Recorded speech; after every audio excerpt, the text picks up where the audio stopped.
Sunday, March 27, 2022. The Artifacts, the Surve Notice Hip Hop Museum, issue number 1. George Rampage X Armorer, Hip Hop Historian, entry number 1. The mission of the Surve Notice Hip Hop Museum is to save, preserve, and promote the accurate history of the world's most popular culture, once believed to only be a fad, hip-hop, with a keen focus on the Pacific Northwest hip-hop genre, in particular, to break the inertia and apathy of a sleeping community that is brimming with rich culture and talent, widely ignored by the mass media, and thus, the general public. Salutations. My name is George Rampage X Armorer. I am the hip-hop historian, and the founder of the Surve Notice Hip Hop Museum. Although I'd love to talk about myself, as most MCs worth their salt always do, I would like to use this introductory entry of the artifacts to explain the reasoning, purpose, and mission of this museum, its just cause, and motivation. Surve Notice and Theory live at the Tacoma Dome for the Dr. Martin Luther King Jr. birthday celebration 2009. Hip-hop history of the Pacific Northwest. For as long as I can remember, the Northwest has been specifically praised for its grunge scene. Although greats like Nirvana, Pearl Jam, and Soundgarden definitely deserve their accolades, there is another genre of musical culture and talent in the Pacific Northwest that has gone largely ignored. That is the hip-hop culture of the Pacific Northwest, to be more precise. For the most part, the only individual who has truly been recognized for their hip-hop talent in the Northwest is the J.R. Ewing of Seattle, Sir Mix-a-Lot. More recently Macklemore, so we'll say two. Two individuals recognized in the entire Pacific Northwest hip-hop scene, while talented groups such as Criminal Nation, High Performance, and Street Brothers, only to name a few, have gone widely ignored, marginalized, and even unpaid for their talents and contributions to the culture of hip-hop. The Surve Notice Hip Hop Museum is an attempt to rectify this stark reality by first utilizing today's technology to promote those artists whose talents make up hip-hop in the Northwest, sharing their talents collectively and freely in the form of a historical museum. Enter the Northwest Hall of Fame. The Northwest Hall of Fame highlights and spotlights Northwest talents that have gone unrecognized either by mistake or by design. Either way, this vicious cycle ends now. As of this Artifacts log entry number 1, there have been 31 entries in the Northwest Hall of Fame. They will be promoted along with the hip-hop culture that they have contributed to making famous, yet corporations continue to rape and exploit the wealth, resources, and oftentimes the artists themselves. The days of empty support lip service is coming to a close, opening the door for true support via the Surve Notice Hip Hop Museum. Let me put it this way, if those rappers in the industry, with connections, truly wanted to support you as an underground artist, all they would have to do is pick one of your songs, post it, and tell their audience why they like it and support it, and why their audience should too. Wash, rinse, repeat. Simple, right? The reason this never happens is due to the fear of one artist outshining another, so they may support you initially, but only as long as you stay underneath their umbrella. In short, in their shadow. That may be their way, but it is not the Surve Notice Hip Hop Museum's way. This museum promotes you freely, because quite frankly, any single one of your successes is the museum's success, which in turn is the entire Pacific Northwest success, and furthermore, hip-hop's success. So yes, we have a vested interest in your success. That is how a true movement is started, partner. I hope you will all like, share, comment, and subscribe to this museum. I know there are a lot of posts that go out, but if you let me know you disapprove, I will not push them on your page. However, make no mistake, no one can stop an idea that's time has come. The Surve Notice Hip Hop Museum is going to continue to push forward full speed ahead with or without you. You can either roll with it or get rolled over. I hope you find yourself on the right side of history. Salute. George Rampage X Armorer. Black Sheep of Tacoma Road to E=MC2.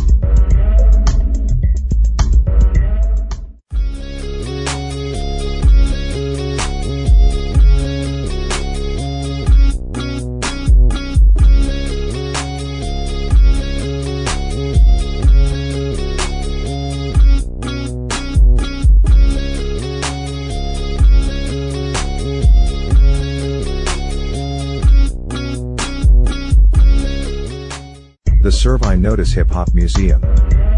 The Artifacts Newsletter, issue number 2, September 2, 2022. The Vision of Hell and Heaven, and How It Relates to Hip Hop in the Pacific Northwest. An essay by George Rampage Armorer, Black Sheep of Tacoma, Hip Hop Historian. Somewhere along the darkest hours of my life, I lost my way. I found myself in solitary confinement in Pierce County Jail. Funny. For all the times that I had passed by the Pierce County Jail as a civilian, I had only seen the jail standing tall from the outside.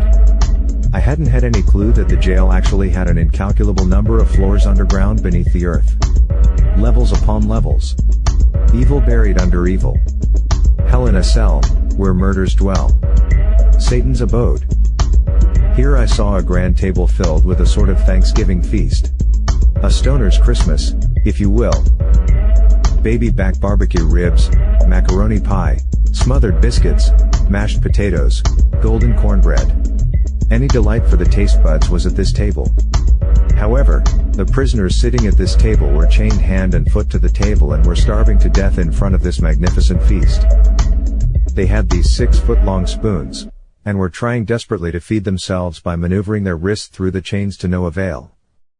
Try as they may to desperately feed themselves, the 6-foot spoons made it impossible to do so. They cried, screamed, and even cursed the Most High for their suffering and torment as they slowly starved in front of this magnificent feast.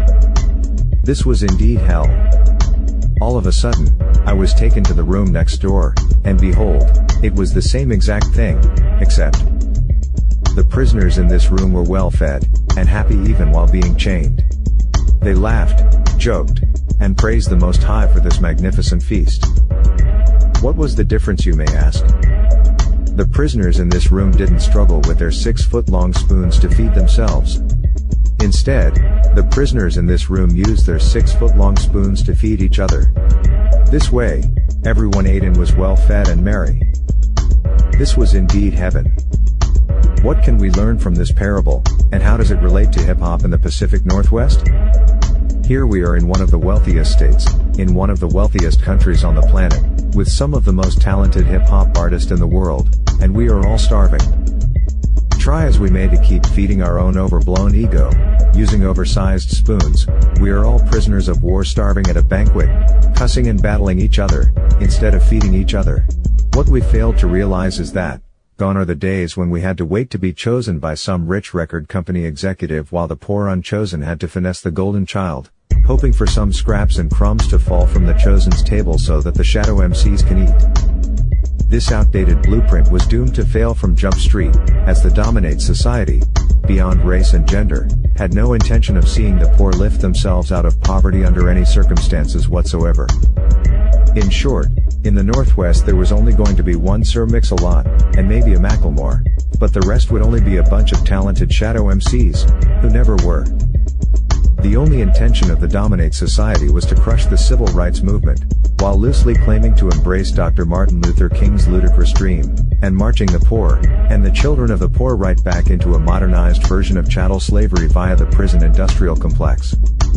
The 13th Amendment to the United States Constitution provides that neither slavery nor involuntary servitude, except as a punishment for crime whereof the party shall have been duly convicted, shall exist within the United States, or any place subject to their jurisdiction. As we see the poor filling up the jails, prisons, and mental health facilities across the nation, we are also seeing our neighborhoods such as Hilltop and Harlem being filled by that same dominate class in the name of tough on crime. It is our responsibility to change our reality and protect our future, whether we are to be paid for doing so, or not. We must protect our future and preserve the accuracy of our historic past and present, lest neighborhoods such as Hilltop and Harlem become just a forgotten land of a forgotten people, just like Kush in ancient Egypt. That is why, the Surve Notice Hip Hop Museum, is such a novel idea. The dominate society can silence any one of us, but they cannot silence every one of us working together.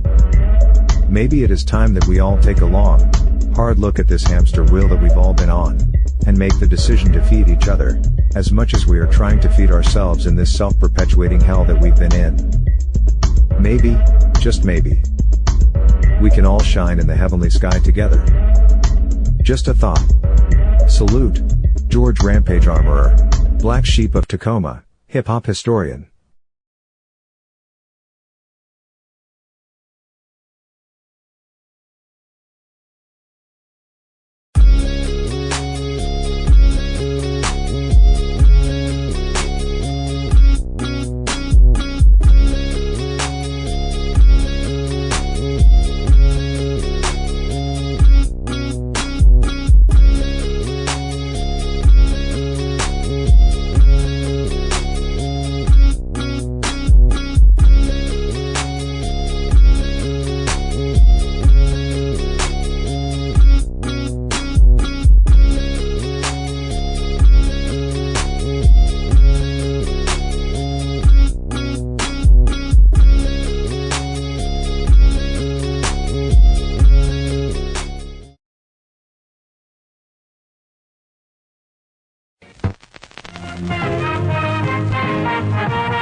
I dip so hard.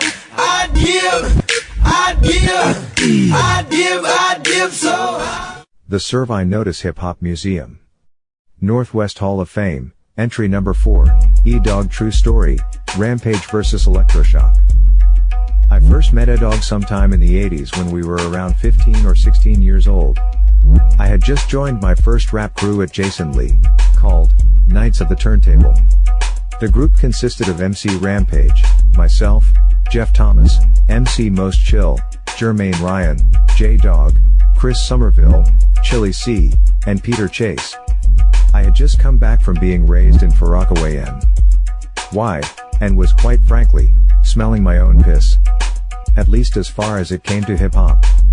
My first friend I've ever had in Tacoma, Ricky Bird the Rickberg, is the one who hooked me up with the Knights of the Turntable. However, that's another story for another time. I was set to battle some cat they called Michael Electroshock Johnson. I figured if this was just another Northwest cat, it should just be a stroll in the park. Back then, New York rappers had a false sense of superiority as being the standard when it came to rap. Anyway, I was at Peter Chase's house on Hilltop. For some strange reason, the crew was considering changing the name from Knights of the Turntable to something else. I don't quite remember why. Maybe it had to do with the popularity of Sir Mix-a-Lot, but I digress. I was at Peter's house with a long list of extremely whack name ideas for the crew. The names were really bad. I think one was U.F.R. for unidentified freestyle rappers. Peter was on the phone with MC Most Chill clowning me in the list. Outside, Michael Electroshock Johnson, E-Dog, at the time was riding down the street on a BMX bike holding a DJ turntable in the handlebars. When I met him, I tried to play it cool, but in the back of my mind, the fact that this kid even had that sort of professional equipment clued me in on just how serious this dude was about hip-hop. You gotta realize, in the 80s, hip-hop equipment was a little hard to come by. Particularly for a 16-year-old. To make a long story short, we met and set the battle for the following Monday to meet back at Peter's house. I spent the week writing and prepping to take this dude to war. The night before the battle, Mrs. Ryan, R.I.P., had spoken to my strict mother, Anastasia Armorer, R.I.P., to let me spend the night at Jermaine Ryan's, J-Dog's, house. When she said yes, I did a double backflip. My mom was very overprotective of me since we had no other family in this area. Me, Jog, Maurice Ryan, Mo Money and Tyrone would be up playing Nintendo, eating Captain Crunch and of course listening to music. Some of the best times of my life. J-Dog said he had an Electroshock demo and asked if I'd like to hear it. I said, yeah. Believing I would just hear some Northwest gibberish screaming into a cheap tape recorder, doing their best LL Cool J rendition. J-Dog put on the tape. It was 3 songs, Feeling It Hard, With My Sword, and I Love You.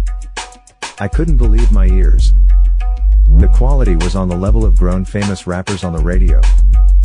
The voice, the flow, the delivery. This cat's from up here? I kept playing the tape over and over. I literally could not stop myself from flipping over and over the tape. After 3 straight hours of playing Electroshock's tape over and over again with no break, literally driving J-Dog up the walls of his own basement. Let's just say he put an end to my Electroshock demo tape obsession. Permanently. When I got home, I told my mother about this Electroshock cat I was set to battle that I had arrogantly didn't even bother to vet, who was on the level of a professional LL Cool J. Don't get it twisted, Rampage was good. In fact, Rampage was damn good. But Rampage was battle rap, beating on lunch tables good. At the time, I had never even seen a studio. This dude was on another level and quite frankly, out of my league. Electroshock waited at Peter Chase's house on the war date waiting for me to show up. George Rampage Hoyta never did. Instead, later that day, I found out where Electroshock lived and showed up at his door. I let him know how amazing I thought he was. We became good childhood friends and have been so ever since. Yes, this is the only battle George Rampage Hoyta ever gracefully bowed out of without spitting a rhyme. E-Dog has an insane business mind, talent, and work ethic when it comes to hip-hop. At 16 he was calling up businesses to convince them to give us sponsorships for clothing. When I interviewed him, he said there was a time that he wasn't hungry. I thought to myself, what does that look like? Look, the man is $King talented. There is a reason Sir Mix-a-Lot took him in. There is a reason he is on the B-side of Sir Mix's Baby Got Back, one of the biggest rap hits in hip-hop history. There is a reason his first solo single Drop Top helped get a Grammy nod. I read a post of E-Dog's last week that seemed to express a certain frustration with a lack of support. That post gave me the idea to start the Surve Notice Hip Hop Museum. Don't get it twisted, I am proud to induct my childhood friend into the Northwest Hall of Fame. I didn't see any Wikipedia story that could do this hip-hop prodigy justice, but in my small way of personal support, I am more than happy to write it. Northwest Hall of Fame. Entry number 4, E-Dog. Salute. Your true friend, George Rampage Hoyta. E-Dog, born as Michael Johnson, popped up on the national rap scene in 1993 with the single Drop Top, produced by Mix-a-Lot and Rick Rubin. The single came out just 1 year after Mix-a-Lot's No. 1 Billboard hit Baby Got Back. E-Dog has rapped on several Mix-a-Lot albums. Y'all be bassin' DJ Freeze, MC Poochie P coming at you, 'cause you be bassin'. Hey you be bassin'. Your brother too, he be bassin'. Your sister too, she be bassin'. Your mama's through. Day one I was rapping on the corner K Street, just kicking it with my boss, creating jams to the beat. I seen your hands in your pockets, you was trying to find some money, couldn't find a dime, I thought that was funny. The Surve Notice Hip Hop Museum. True story, Rampage meets OG Freeze 1989. A true classic right here. This one came out on vinyl when I was a freshman at Stadium High. The first record of Northwest Hall of Famer, entry number 10, Bishop OG Freeze. My homeboy Zane's sister had a house party on the hill for her birthday. Alex Ruff was the DJ, and OG Freeze was the MC. He rocked IT. During the break, Zane told Alex Ruff to let his homeboy Rampage rock the mic. I did one of my best battle raps at the time called Rated Exorcist. When OG Freeze got back on the set, he said, "Give it up for MC Rampage, he was alright." The whole next day at Stadium I was bragging, "Yo. MC Poochie P said my name on the mic." You must understand, this was high props for a 16-year-old. I don't know if Bishop OG Freeze remembers me, but I remember this track, and even today, it is still one of my favorites. Salute. George Rampage Hoyta. This is a lesson to think about, nothing to sing about. Those who do without divine David, hungry, bitch dying, sad moms crying, working hard trying to be around a young one welcome. Living it up, she's wondering how come. No need for asking the proof we laugh. The Ramirez brothers. Jesse Step 2 Ramirez and Maurice Step 1 Ramirez. Along with me, George Rampage Hoyta, we form the Men of Class Posse. Bow down. The Stadium years were some of the best times of my life. I must admit that this is the hardest birthday I've ever had. I'll just leave it at that for now. I am grateful for the words my partner from the Men of Class Posse, Jesse Step 2 Ramirez, posted to me last year for my birthday. I pasted it to my desk and it's been there all year. It has kept me going through this dark time and I want to paste it here. Happy birthday Rampage. A person who never bowed down to the system, always fighting for others and the better of our people. And let's not forget one of the coldest MCs to bless the mic. Enjoy your day, Jesse Step 2 Ramirez. It is the most valuable possession that I own. I love you so much, brother. Godspeed Jesse Ramirez. The great and awesome Step 2.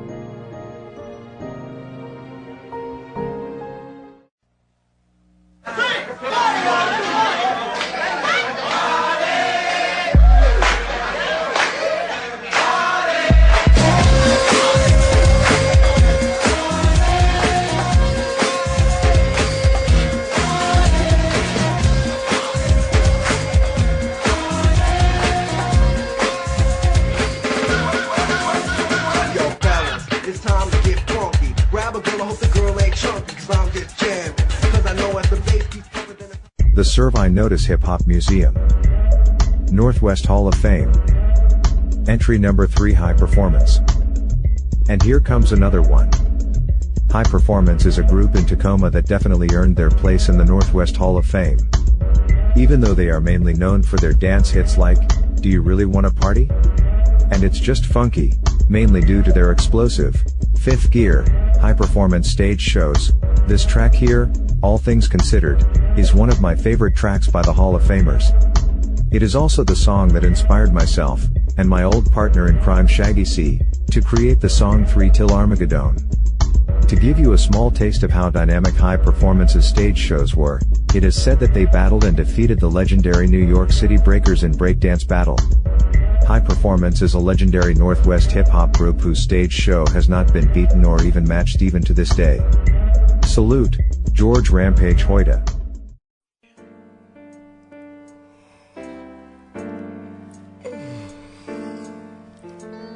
Shit. Another long day. I wonder what's gonna happen now. Well, let me see. Laying back, lounging, cooling on the couch, thinking of some girls. So I get my book out my pouch. Lisa, Marie, and Lashondra, let me see. I got a gang of pretty ladies, but I'm still lonely, and I'm calling up they house. The Surve Notice Hip Hop Museum. Criminal Nation.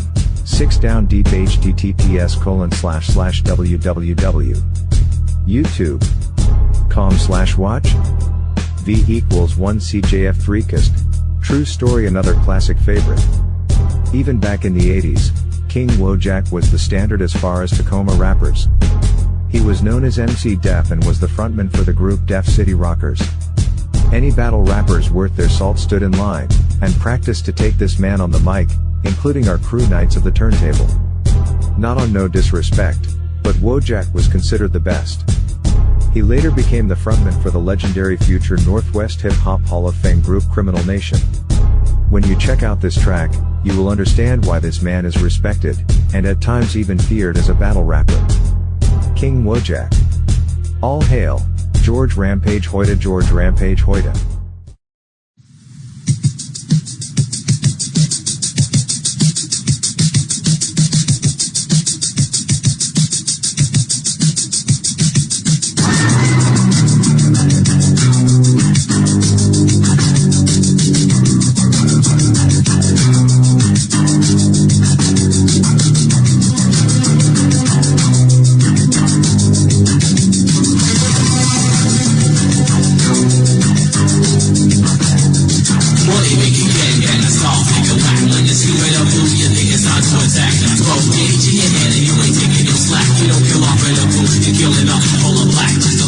In 1988, I wrote and composed a seriously controversial song that was an answer to Ice-T's Colors, called Colorblind. I performed it as a freshman in Stadium High School.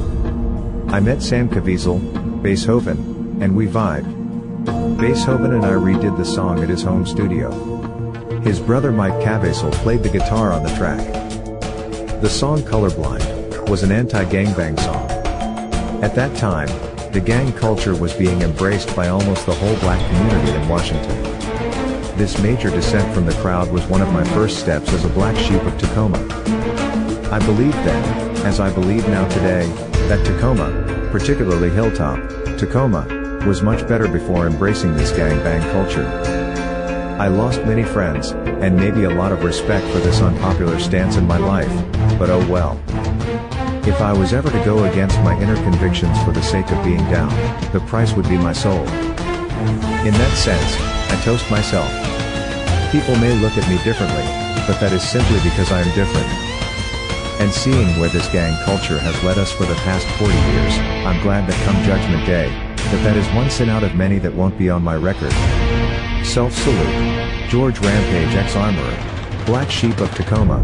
Road to E=MC2.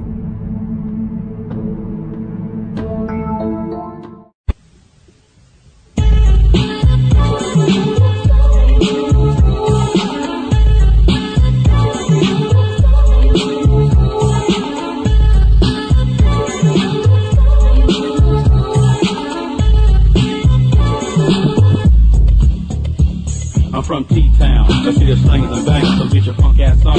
If you're entertainer, where I come from, there ain't no... The Surve Notice Hip Hop Museum. Northwest Hall of Fame, entry number 9, LA Stone. Yep, another T-Town oldie, but goodie favorite. I must be brutally honest here, sometimes the G-rap / Nas complex flow, as dope as it is, just flats out gives me a headache.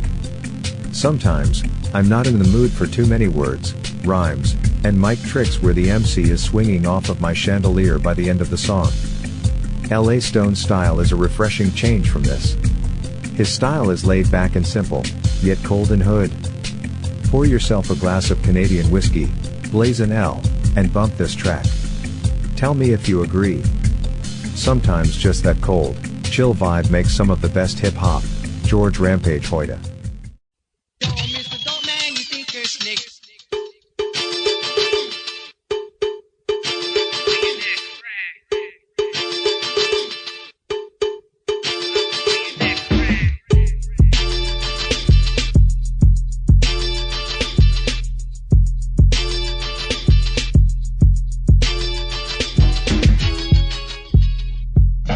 Did time for slanging crack. The police were jealous cause I was rich and black. Yapped me up and they thought they was slick. But here's a little message, they can suck my dick. I was a roller and a hustler too. I'm not illiterate.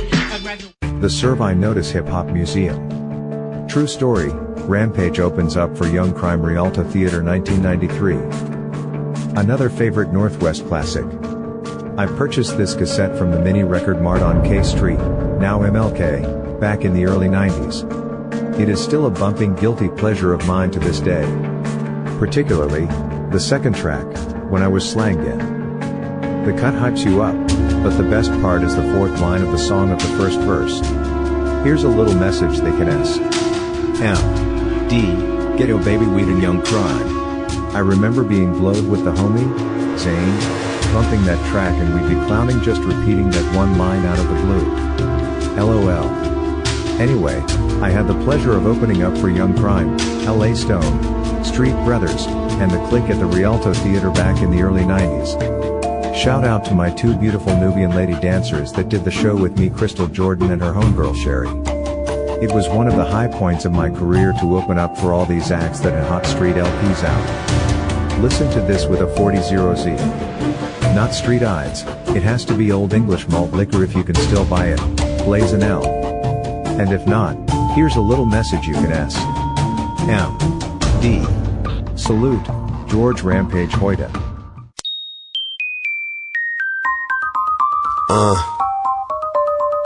Serve notice. Loveless, Act 1. Angel Cake. She's a captivating creature, goddess-like features. Loveless, Act 1, Surve Notice and Cameron Couch. Poetry. It's amazing how the love of a beautiful woman can inspire so much poetry and material. Loveless, Act 1, was written by me to Angelique Angel Cake Burke. It was produced by the Northwest Hall of Famer, entry number 13, Cameron Couch. It first appeared on his album Diary of an Addict. I loved writing and performing this track with him. Cameron Couch performed this track at TCC, back in the day, and the whole crowd yelled out, "Angel Cake." It was a highlight of my career. Salute, George Rampage Armorer. Went to school with this talented dude. Marcus Daniels is an author, rapper, and musician. If you're a Northwest hip-hop artist, you need this book in your collection. I bought mine at Amazon.com. You can get a hard copy or Kindle. Get yours today. George Rampage Hoyta. Our students are high risk, but I feel like they're the best of the best. That they come from all the different schools, and what we get are all the artists, all the comedians, all the geniuses of various sorts. We get the independent students, the rebels, the individualistics, the social group. We just get a very interesting mixed group. And one thing is that they're all poor, and poverty tends to drive them into our school. They're high risk, they're gang impacted, they're a challenge.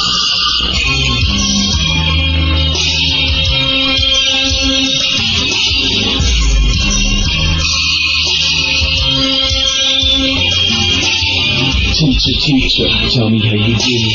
School me to this game and I publicly admit it. Wasn't for your wisdom, I'd probably be in prison. Almost millions of victims of this cold racist system. You've always remained truthful to your pupils. Labeled as geniuses when they said we had no scruples.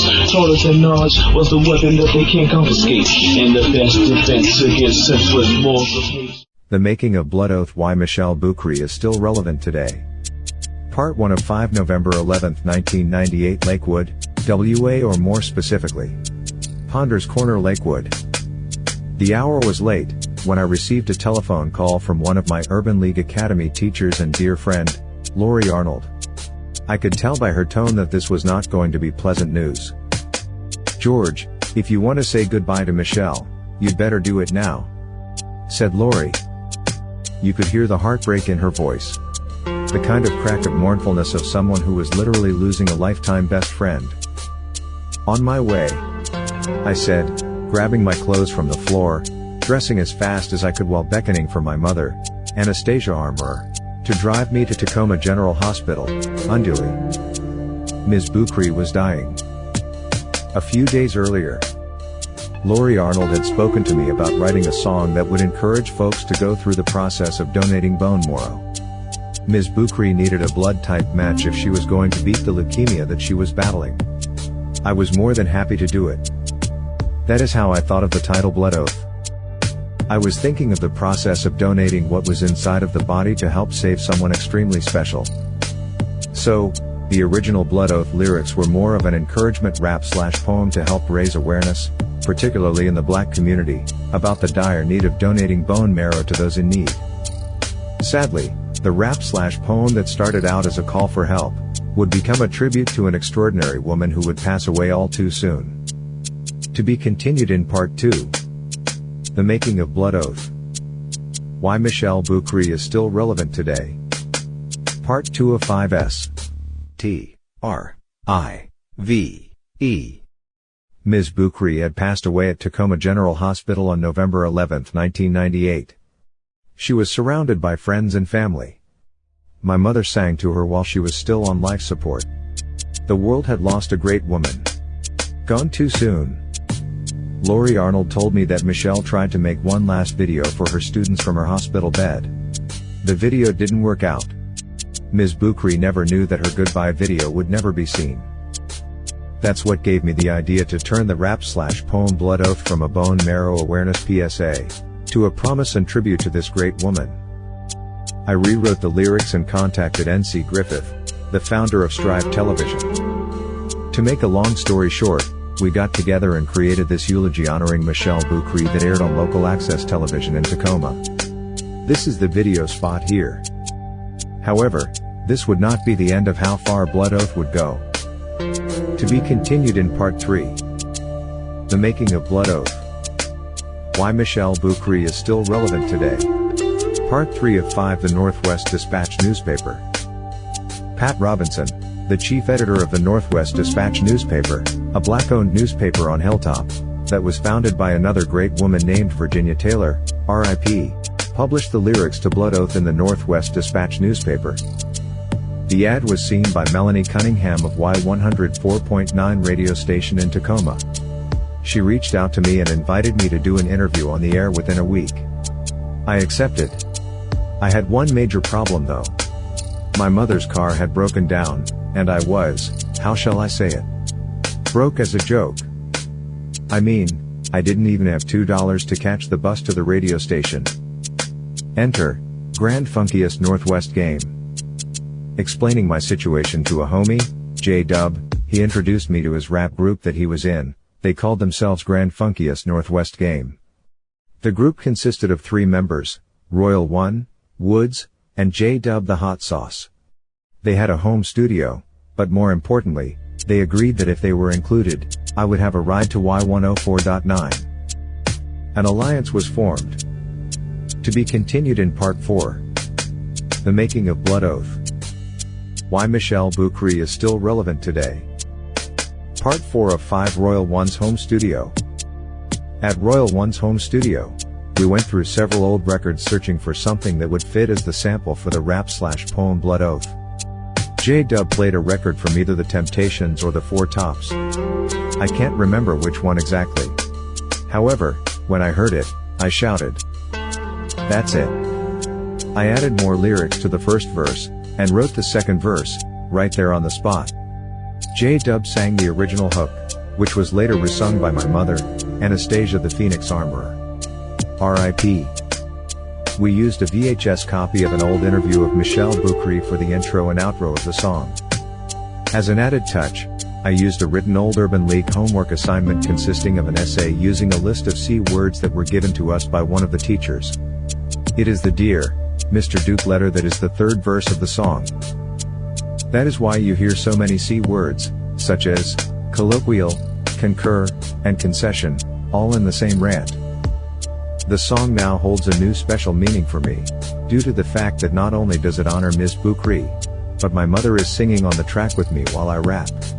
Just as she sang to Miss Boucry on her deathbed. I love you, Mom, and miss you terribly. After the track was recorded, I played the original for Lori Arnold. It brought her to tears. It brings me to tears too. Especially now, since my own mother has passed on too. To be concluded in Part 5. Blood Oath. Teacher. Teacher. Tell me how you did it. Schooled me to this game and I publicly admit it. Wasn't for your wisdom I'd probably be in prison amongst millions of victims of this cold racist system. You always remained truthful to your pupils, labeled us geniuses when they said we had no scruples, taught us that knowledge was the weapon that they can't confiscate and the best defense against senseless laws of hate. Strong black soldier in the struggle. Michel Boucry. Kinda ironic you would pass away on Veterans Day. Your student troops will never be defeated. Of course we feel cheated, cause your leadership's needed. You'd say one life to live, kid, ain't no half-steppin'. Tell me why you had to die for me to learn this lesson? Unanswered questions. If I go to second guessing my skills, you and the Urban League have worked so hard to instill to this at-risk student that the cops want to kill. I sign my life on the line to make the dream be fulfilled. You turned fighters to writers, drug dealers to readers, night crawlers to scholars on the way to be doctors. Shock the town. Burden bearer for the students of the underground. Ain't no one that's gonna hold us down, my people. It's the world-renowned game Untamed, an Urban League who owe her the most guaranteed. We keep her name and dream alive on this coast, and that's a blood oath. That's a blood oath. I remember when we used to act a fool back in school. It was cool how you and Lori Arnold broke down the rules, taught self-respect and reality checks of this cold world, and how nothing will be given while we live in, and if we don't get our coats we'll be shiverin'. America don't care about the poor quiverin' children, gotta refuse to break.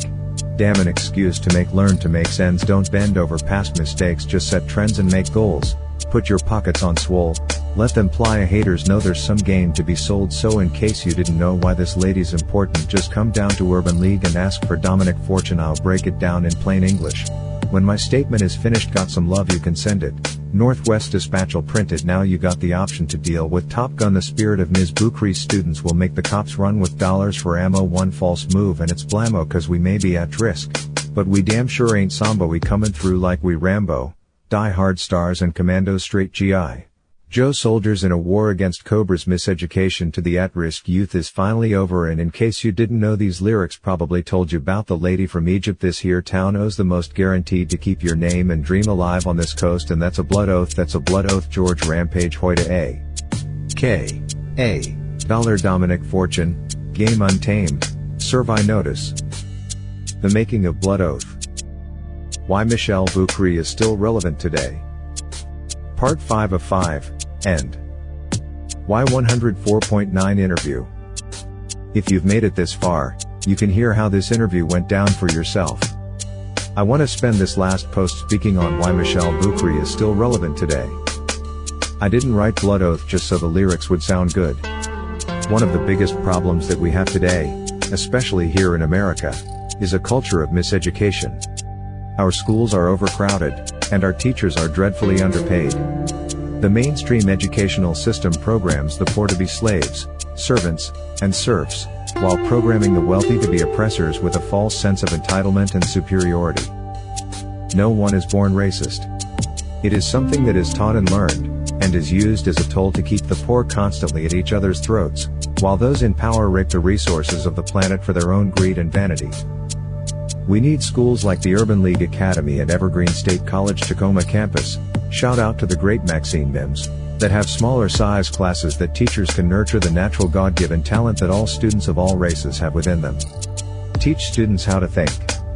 Don't just program minds with data to regurgitate and take orders like mindless robotic flunkies. If we don't solve the problem of miseducation now, we will destroy ourselves, and maybe even this planet, fighting each other due to programming that has never served humanity as a whole. Yes, I am against white supremacy. However, when we do finally destroy it, we must be wise enough not to inherit this evil and return it, or try to replace it with another color. No black supremacy, no brown supremacy, no yellow supremacy, no red supremacy. No more. Just let evil die. The Urban League Academy may have saved my young life as a teenager. The nurturing of students to make them come alive mentally and spiritually when they can tap into the God-given gift inside of them can be shared with the world. It can finally put an end to racism, poverty, oppression, and the evils of the prison industrial complex. In short, the end of miseducation is the end of injustice and mental slavery. That is why justice is never given, only served. And that is why Michel Boukri is still relevant today. R.I.P. And George Rampage Hoyta. Blood Oath, Y104.9, Surve Notice and Grand Funk. Memorial to one of the most brilliant teachers of all time. We miss you, Michel Boukri. 08/15/49 to November 11, 1998. Surve Notice, Dominic Fortune. The Making of Blood Oath. Why Michel Boukri is still relevant today. Bonus. Just wanted to add a copy of the actual Urban League homework assignment used in the song Blood Oath. The third verse. Thanks for your support. R.I.P. Michel Boukri.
unskilled, untrained, and unworthy.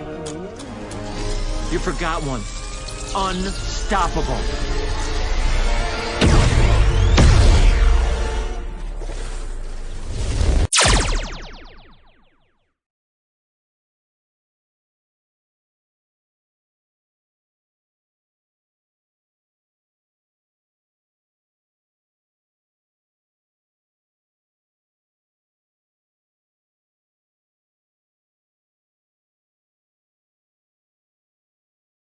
The Surve Notice Hip Hop Museum.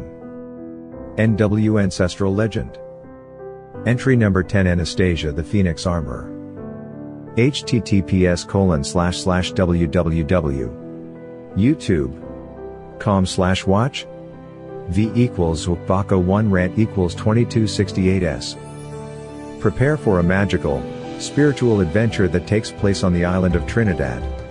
A land brimming with soul, culture and the mysterious practice Caledobia. In the book The Obia Woman, you will follow the story of Dora Van Hart, or as the people of Trinidad call her, Mother Dora, through a magical tale that follows the life of an Obia woman as she uses her mystical secrets to both aid and engage in spiritual warfare in the service of her people. The Obia law, passed in Jamaica in around 1898, remains in force with only a few minor amendments today.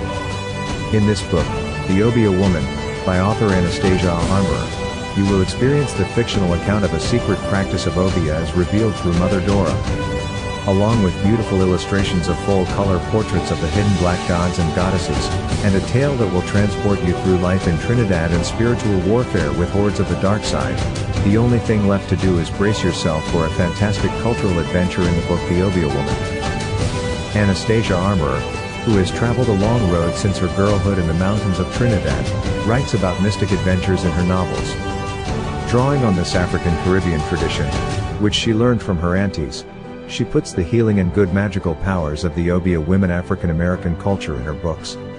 Anastasia Armour has been student body president at Tacoma Community College, in Washington, where she holds an associate degree. She has been a social worker and a community organizer. Her novel is growing as fantastically as one of the spells of the Obia woman herself.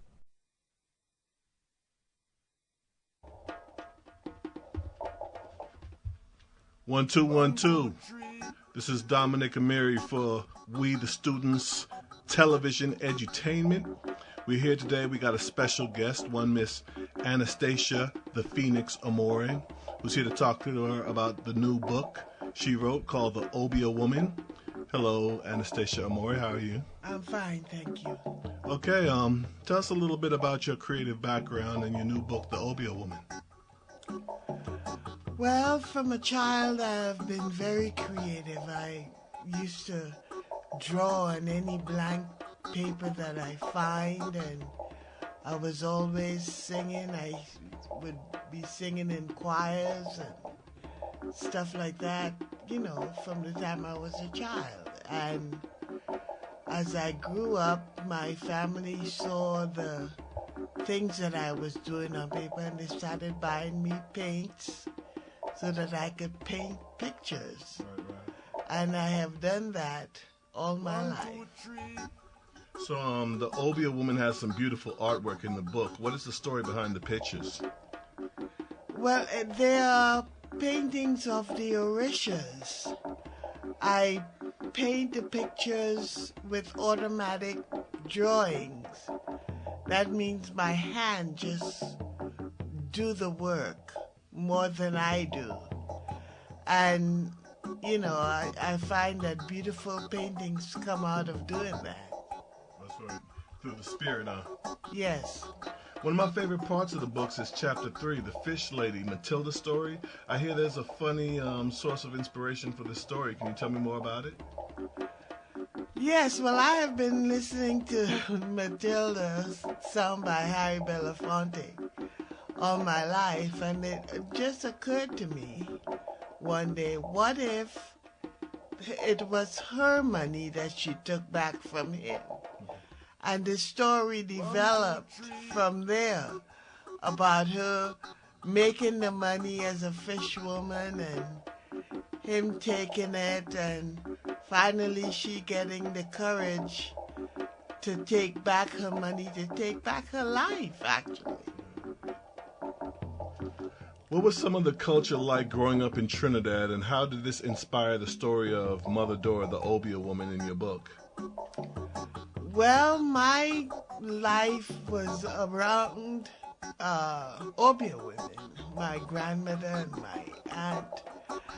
And I learned a lot from them on how to do Obia. I learned about the plants and what they do. And one of my favorite plants is the St. John bush. It's a cleansing plant, and it turns blood red when you boil it. 1, 2, 3. So that was one of my favorite that I learned from my aunt. Okay. Well, back to the beautiful illustrations in the book. You say that most of the pictures are portraits of African gods or orishas. What inspired you to paint these portraits, and which one of them are your personal favorites, and why? Well, Eligua is my favorite. That's on the book's cover, right? Yes. And Eligua opened the doors for all the other orishas to come through. And he was first and foremost. I love him. He works for me in many ways. And, he was my inspiration. I got it from an African mask that I saw. When I saw the mask, I thought, that is Eligua. And I painted it just as I saw it, but with all the markings on it that shows that it's Eligua. Right. I know that in the days of chattel slavery, it was illegal for the black slaves to worship their deities freely, often under the threat of death.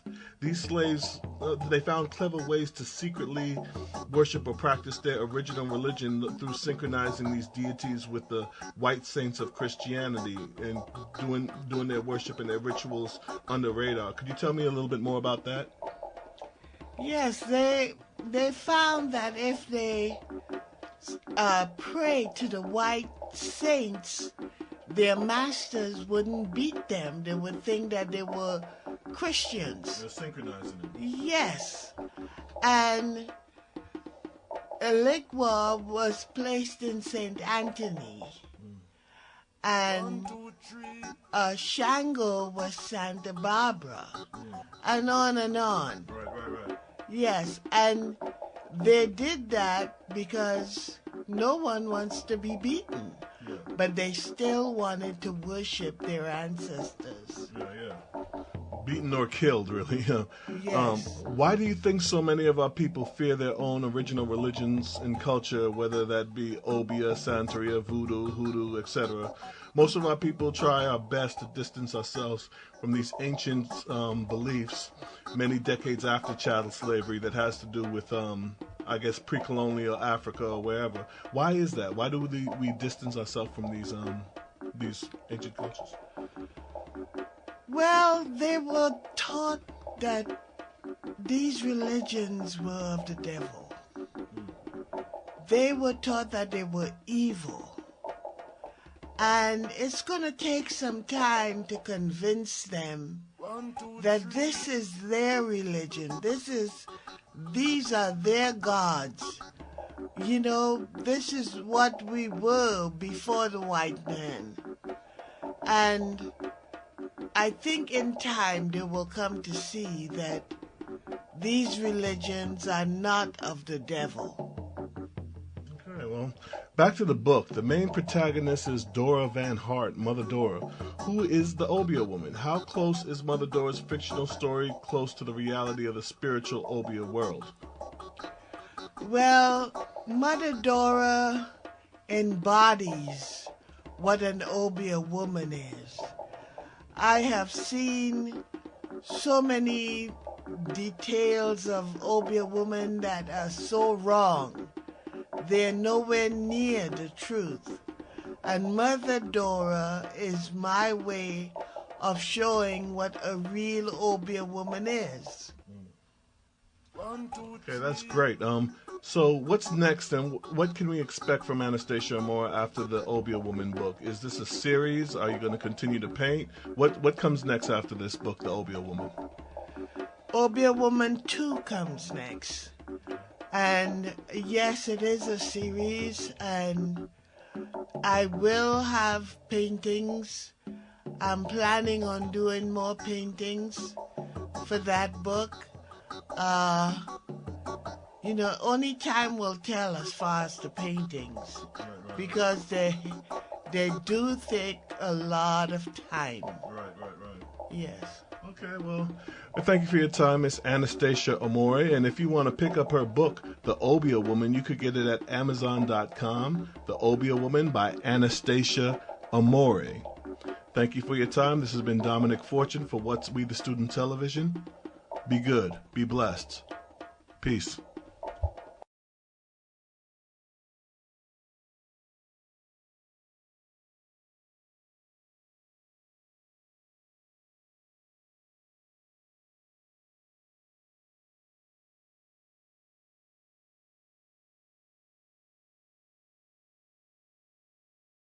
The Surve Notice Hip Hop Museum. NW Ancestral Legend, Entry Number 9. Dr. Gilda Shepherd https://www. YouTube. com/watch. V equals boo xdckm2 iant equals 1340s Awards Fellowship Awards 2019 Learn about Fellowship Awards. About the role of the artist is like a lover. If I love you, I have to make you conscious of things you don't see. James Baldwin. Gilda Shepherd is an award-winning filmmaker who has screened her documentaries throughout the United States, and internationally in Ghana, West Africa, and at the Festival Afrique 360 Cannes, France, and in Germany at the International Black Film Festival in Berlin. Shepherd is a 2017 Hedgebrook Fellow for Documentary Film and a 2019 recipient of an Artist Trust Fellowship. Shepherd currently completed her documentary Since I've Been Down on Education, Organizing and Healing, developed and led by incarcerated women and men in Washington State's prisons. Since I've Been Down has been accepted at over 13 film festivals in USA and Canada and won the Gold Prize at the Social Justice Film Festival and recognized among Best of the Fest at DOC NYC. For over a decade, Shepherd has been teaching sociology classes in Washington State women and men prisons. She is a sponsor for the Black Prisoners Caucus, and is among the founders and faculty for FEP's Freedom Education for Puget Sound, an organization offering college-credited courses at Washington Correctional Center for Women. Shepherd is the author of several publications including Culturally Relevant Arts Education for Social Justice, A Way Out of No Way, 2013. Gilda Shepherd is a professor of sociology, cultural and media studies at the Evergreen State College Tacoma campus. Good afternoon, this is Barbara Valdez with We the Students Television, and this afternoon I'm with Dr. Gilda Shepherd and Dr. Lee. How are you today? Fine. Good. I just want to ask you a couple questions about about campus life here at Evergreen State College in Tacoma. First, I want to ask you a little bit about your background, your educational background, your history, and what made you come to teach at the Evergreen State College Tacoma campus? Well, I'm the oldest, so I will go first. I've been teaching here for 10 years. My PhD is in sociology and cultural studies, and I'm also a filmmaker. What made me come here is I was teaching at Seattle Central Community College, and I taught in a coordinated studies program, which is an interdisciplinary program. Hence, a lot of different disciplines come together and they cross one another to pull out more learning from each discipline, so it becomes a larger piece of learning. And I was teaching a class called The Televised Mind, the Effect of Electronic Media on Your Values. And this was more than 10 years ago, because I've been teaching here for 10 years. At first, I did this class thinking, oh my goodness, I need to talk about Durkheim and Weber and Du Bois and so many other people. But then I realized that when I taught with a writing teacher, as well as a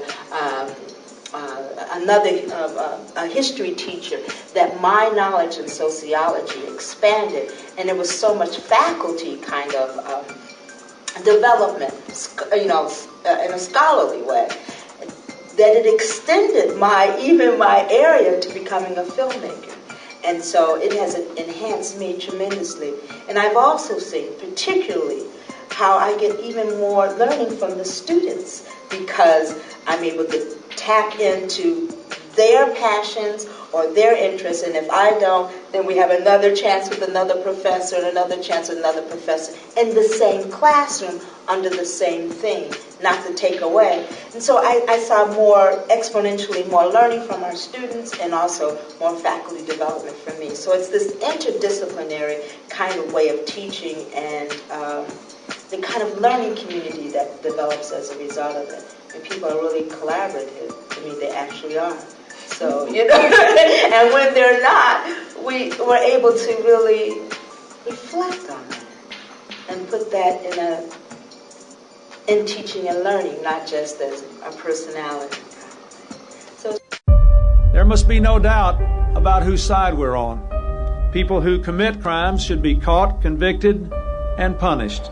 You will be put away and put away for good. 3 strikes and you are out.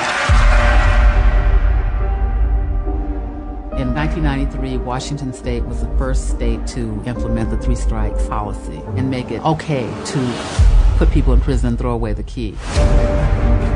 Young kids were getting involved in horrendous violence. Things were spiraling wildly out of control. The face of the threat became young black and brown men. This is our hill. Don't come here. The police would round them up for whatever reason they could. What you doing here? You don't live around here. Some people didn't commit crimes and were just caught up. All my friends is either in prison forever or dead. My name's Kamani Carter, and I'm currently serving a life sentence. My history is the life of a lot of kids out there in our community. And my reality as a young man doing life in prison will be their future if we don't start creating better ways of dealing with our children. For somebody who was 18 years old at the time of the crime, you don't know who he's going to be 20 years on. It's about being able to see the Kamani that I've become, and not the Kamani that I once was. For a lot of those kids, I don't think that they've matured enough to calculate the consequences for their actions. He was 11, and the gangs were already starting the recruiting process. A lot of answers that people in society are seeking will be found in prison. We've caused pain, but we caused pain primarily because we was in pain. The Black Prisoners Caucus is about liberation. The more that we begin to educate ourselves, the more empowered we become. We've created a support group for positivity in the most unlikely of environments. You're never too old to find that peace with yourself. Victims are perpetrators, perpetrators are victims. And we're all victims of this system.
George R.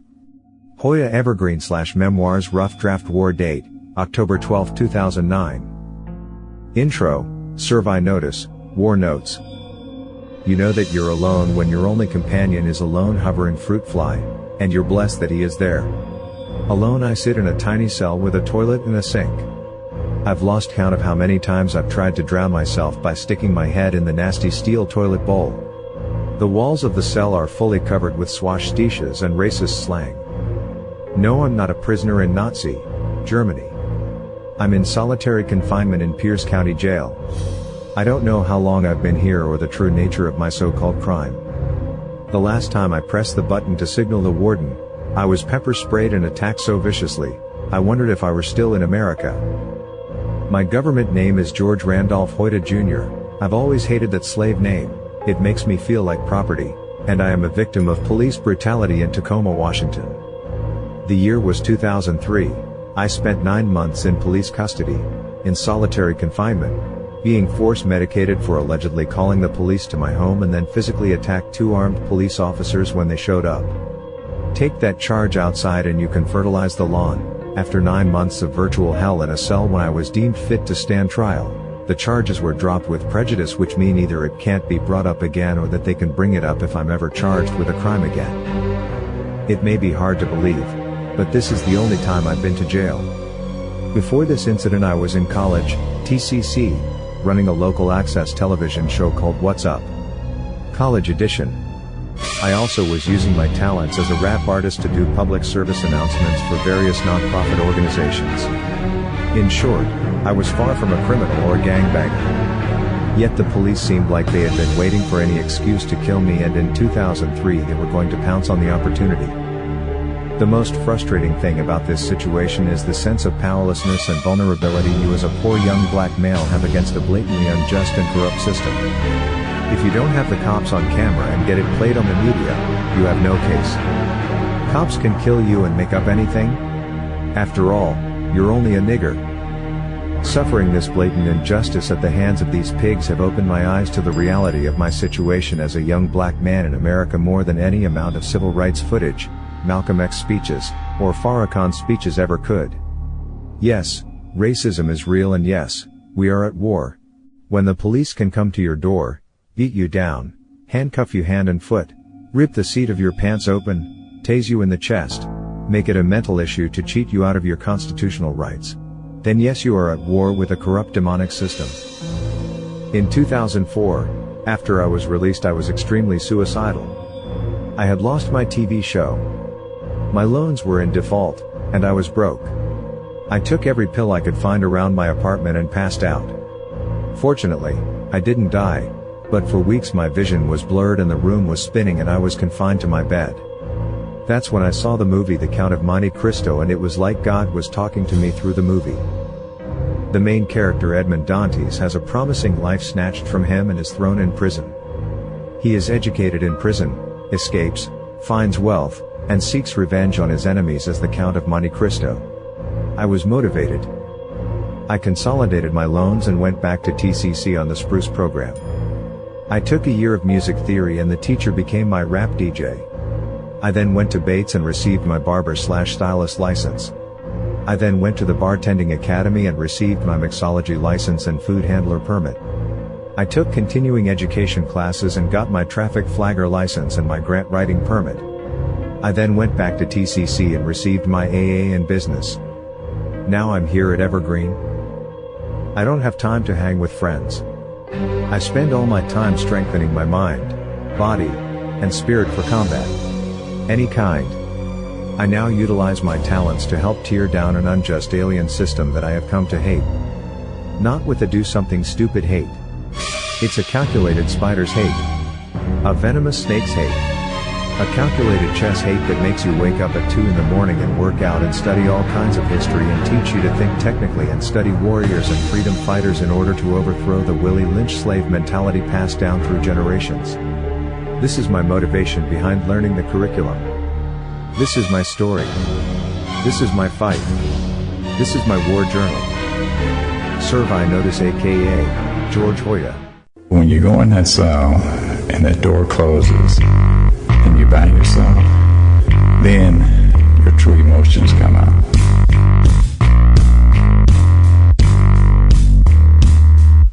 To swing with no hands may seem dangerous, but if it changes us, maybe it'll be a plus. We must discuss trust and close the gate to the self-hate. Infiltrate and liberate minds till cycles break. Never too late to make a difference.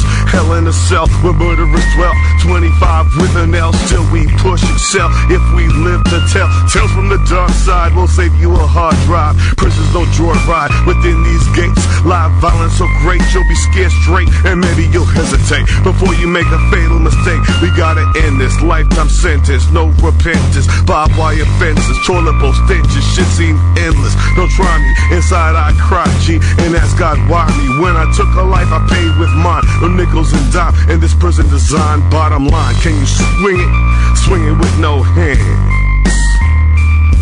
Can you swing it? Swing it with no hands. Can you swing it? Swing it with no hands. Can you swing it?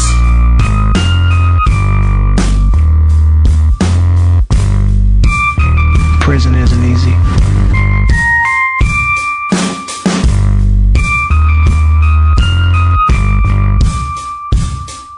America, the nation of incarceration, its own population in each generation. Set up by Satan, a lifelong vacation to camp concentration, last destination. Day by day I grow a bit older, colder, swollen from boulders on my shoulder. In a world full of shanks, drugs, and hate, can I create a twist of fate? Could you relate? The enemy is who I pretend to be, but while I'm rehearsing, please know I'm a person. And as for this ghetto, I was birthed in, baptized in worse sin. When I realized it was curtains, the belly was certain. I can't take back all the families I hurt when I made life subtract. If I could only go back and change the past. If I knew then what I know now, I dropped the mask. But I'll do all I can to flip the script, and through my pain I can leave you one gift. My experience along with one tip. Swing the right way before that one-way trip. Can you swing it? Swing it with no hands. Can you swing it? Swing it with no hands. Can you swing it? Swing it with no hands. Can you swing it?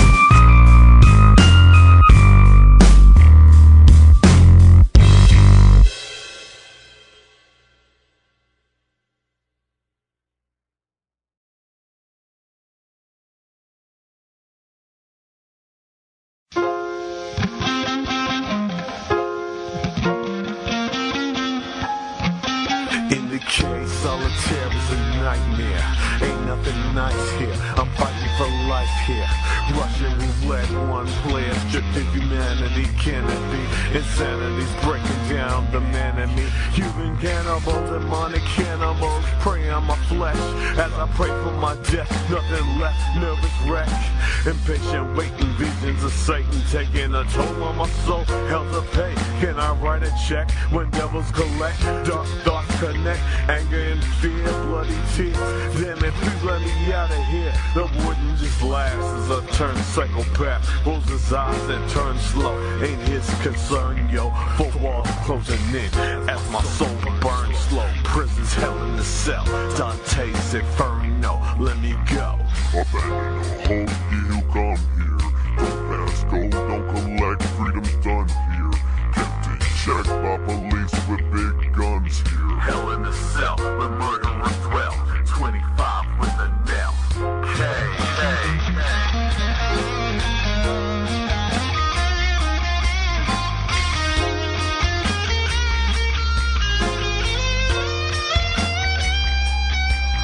Maya Angelou may know why case birds sing, but I know why case men do animal things. And here I'm a number, not social security, maximum security, unsanitary impurities. I'm dying inside, and I don't know how to handle this. Strange out gangster rap made this shit sound glamorous.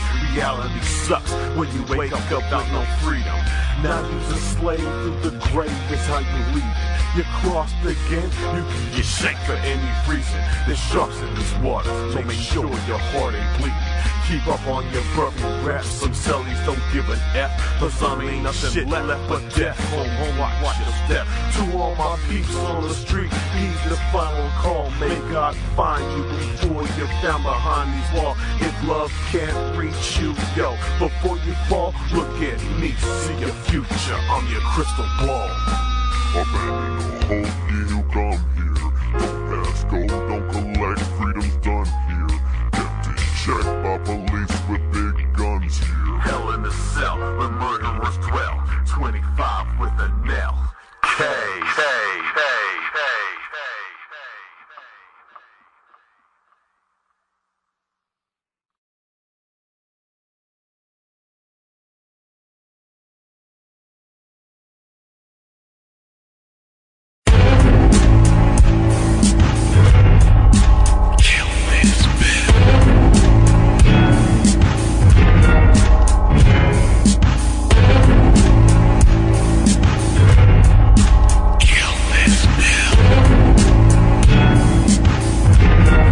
Ziploc, I'm gonna kill it. House Bill 1126, getting sick of these racist lawmakers' dirty tricks.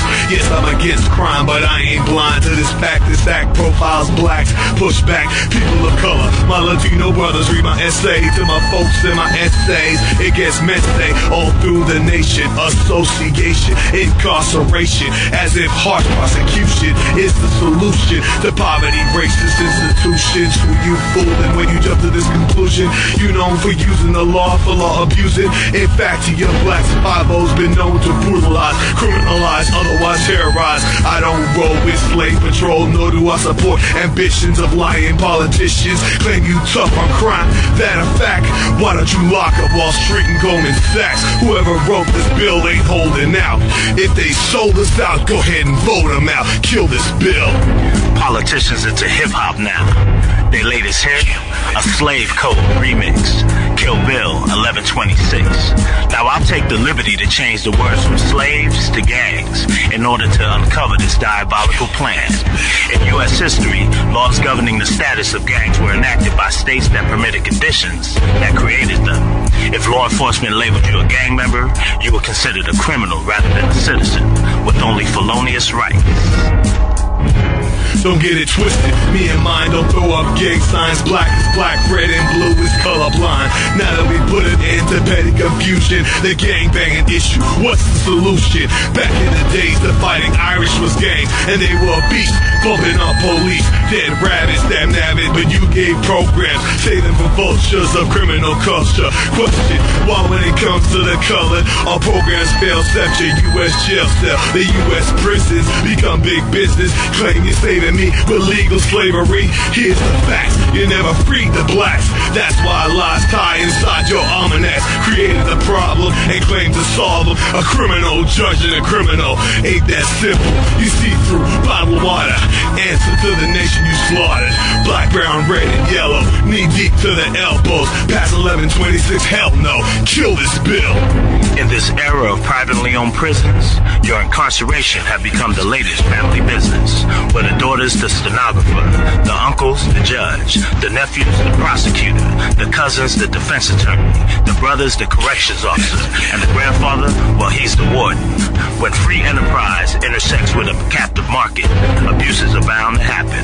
Welcome to the prison industrial complex, also known as PIC, a multi-million-dollar industry with its own trade shows and conventions, its own websites, mail order catalogs, and direct marketing campaigns. It includes some of the nation's largest architect and construction firms. No longer a surprise, the plan for our demise have been openly constitutionalized. Kill this bill.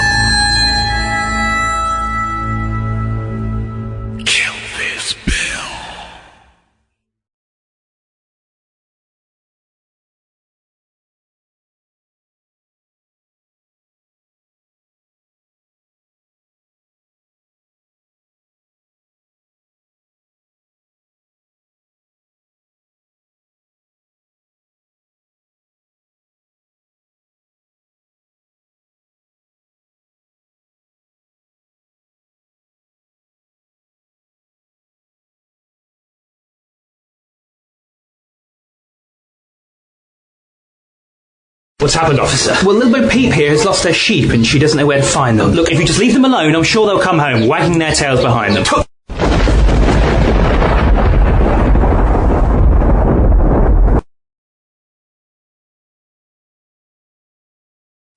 Everybody in the business is a criminal. And how can you ever trust a criminal?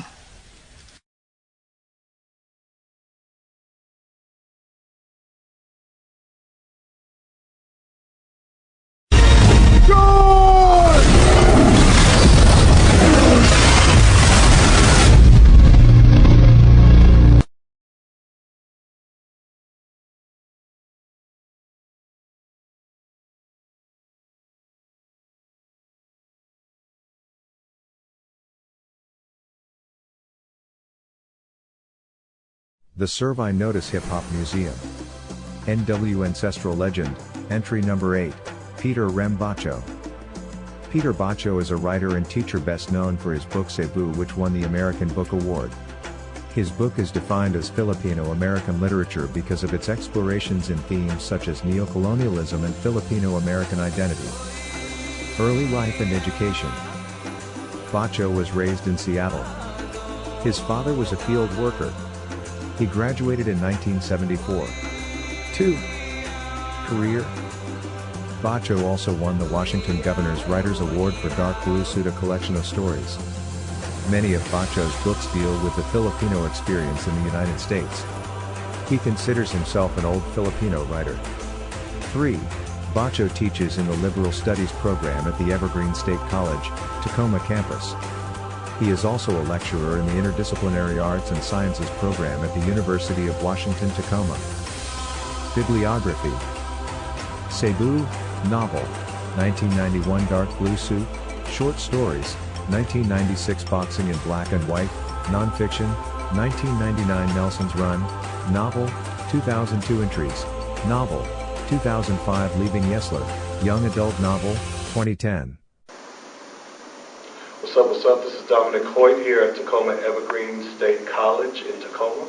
I'm here with Professor Peter Bacho, a prominent professor here at the Evergreen College, Tacoma. Nice to meet you. Pleasure to be here. Yes, I wanted to start out asking you, what is your passion here at Evergreen? There seems to be a real sense of school spirit here at Tacoma Evergreen downtown campus. Why do you, what made you start teaching here?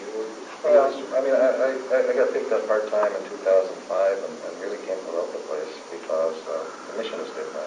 We have students, adult learners, many of them very different and varied walks of life with extensive histories, some of them not very pleasant. And they're here at Evergreen to transform themselves. And it requires a faculty to work on all the different levels of skills. The extra work outside of class, all of these things. But if the student is willing, then change does occur, and people do go on to better lives, and that's what teaching should be all about. I heard Dr. Peirce mention one time that the type of teaching that goes on here, you get an interdisciplinary education. Could you expand on that? You're looking at a particular subject or topic from different perspectives, from the historical perspective or from the literary perspective. All of that is embedded in every single class that we teach. There's always more than one discipline that's involved. And this is entirely different from the model used in conventional universities where you have history departments jealously guarding their turf, and political science departments jealously guarding their turf, even though both departments or both disciplines share an awful lot of overlap. But because this is the way it has historically been done at conventional universities, it's probably the way it's going to continue to be done at many of these conventional universities, such as the University of Washington, and just about every other major institution I can think of. And here at Tacoma Evergreen State College, we're offered a bachelor's in liberal arts. Can you define what the liberal arts actually are and how we can apply them to everyday life? Yeah, the liberal arts are just that. I mean, you don't really have a particular focus, but you do get samplings from, the different disciplines. And it's up to the student to determine in terms of these sorts of investigations just which way he or she wishes to go, how he or she wishes to take this information and apply it to his or her personal life or graduate school or the next step on the job ladder. Now, the value of an interdisciplinary education is that here at Evergreen, there's an emphasis on critical thinking. And for myself, I try to keep my own views out of the critical thinking process because I don't want to taint the process that the student is going to use to reach some kind of conclusion on his or her own. And there may be conclusions that I disagree with, and I'll voice my disagreement at some point. But as long as the process is sound, the process of evaluating information, say this works, this doesn't work, and this is the reason, and so on and so forth, then that's perfectly fine because, people are going to disagree. They're going to be disagreements. I mean, that's just part of it. But I mean, teaching people to have these processes of thought and investigation, that's a very valuable skill. It means you can solve problems. And we also use, there's a heavy emphasis, and we're right in the middle of it right now, the group project. And all you have to do is take a look around and see how diverse this campus community is. And, to get people from different walks of life, with entirely different backgrounds, possibly from different age groups, to sit down and to come to some kind of agreement about, yes, this is how we're supposed to proceed. Hey, this is how things work in real life. You bring that skill to the workplace. You bring that skill to your next academic level. These are valuable tools. One last question, Professor Bacho. Could you give us a success story from here at the Tacoma Evergreen State Campus College, and why other students in the bridge program, wherever they may be, should consider Tacoma Evergreen State College to come to?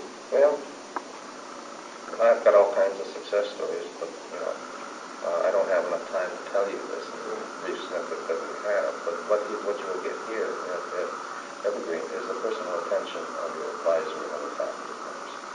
The attitude of the faculty is to work with students, and that's different from conventional universities. And that's work with students across the spectrum, whether it's enhancing academic skills or in one case at least helping a student find emergency housing. But people went out of their way to make sure that the students stay focused on the educational goals.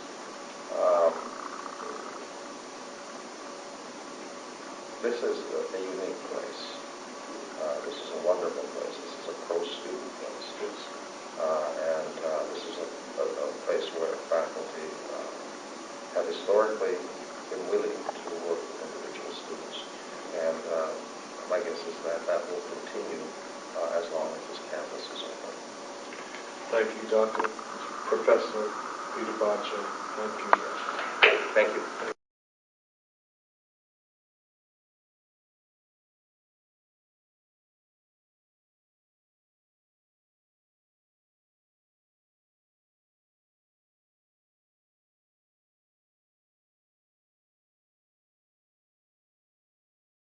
The Surve Notice Hip Hop Museum. NW Ancestral Legend, Entry Number 7, Dr. R.T. Young. R.T. Young. Professor of Law, Public Policy and Cultural Studies at the Evergreen State College. Dr. R.T. Young has decided to leave her position as Executive Director of the Tacoma program and rotate back to faculty. We would like to thank her for the work she has done during her 5 years as Executive Director. During her tenure, The reputation of the Tacoma program has increased within the Tacoma community and beyond. Similarly, the program has partnered with more community groups than ever before. To see us through this transition, Dr. Tyrus Smith has been appointed as Interim Executive Director. Please join us in welcoming him to his new position. We are confident that Dr. Smith will succeed in helping the Tacoma program continue to make impressive strides. What's up? This is Dominic Hoyt here for We the Students Television. I'm here at Evergreen State College, Tacoma, with Dr. Artie Young. Thank you, Doctor, for your time. You're more than welcome. Let's start off with Evergreen. What is a little bit of the history behind Evergreen, and why is it so important, Evergreen Tacoma campus, so important to the community of Tacoma? Okay, so we'll start with the history of the Evergreen State College Tacoma campus. That's the way you want to start. That's great. Well, I'm told there's a lot of mythology behind the history of the Evergreen State College. There are varying stories. One story says that Dr. Mims started with a group of students doing what we call a cluster contract. Evergreen allows for students to work independently with faculty members. And if there's a group of students who want to work on one project or one idea, then they can do a cluster contract. That means several students working on one idea under the tutelage of a faculty member. And so Dr. Mims was a faculty member at the Evergreen State College Olympia. And she was questioned by the community as to why there was a new school down in the woods in Olympia, but nothing for the people here in Tacoma.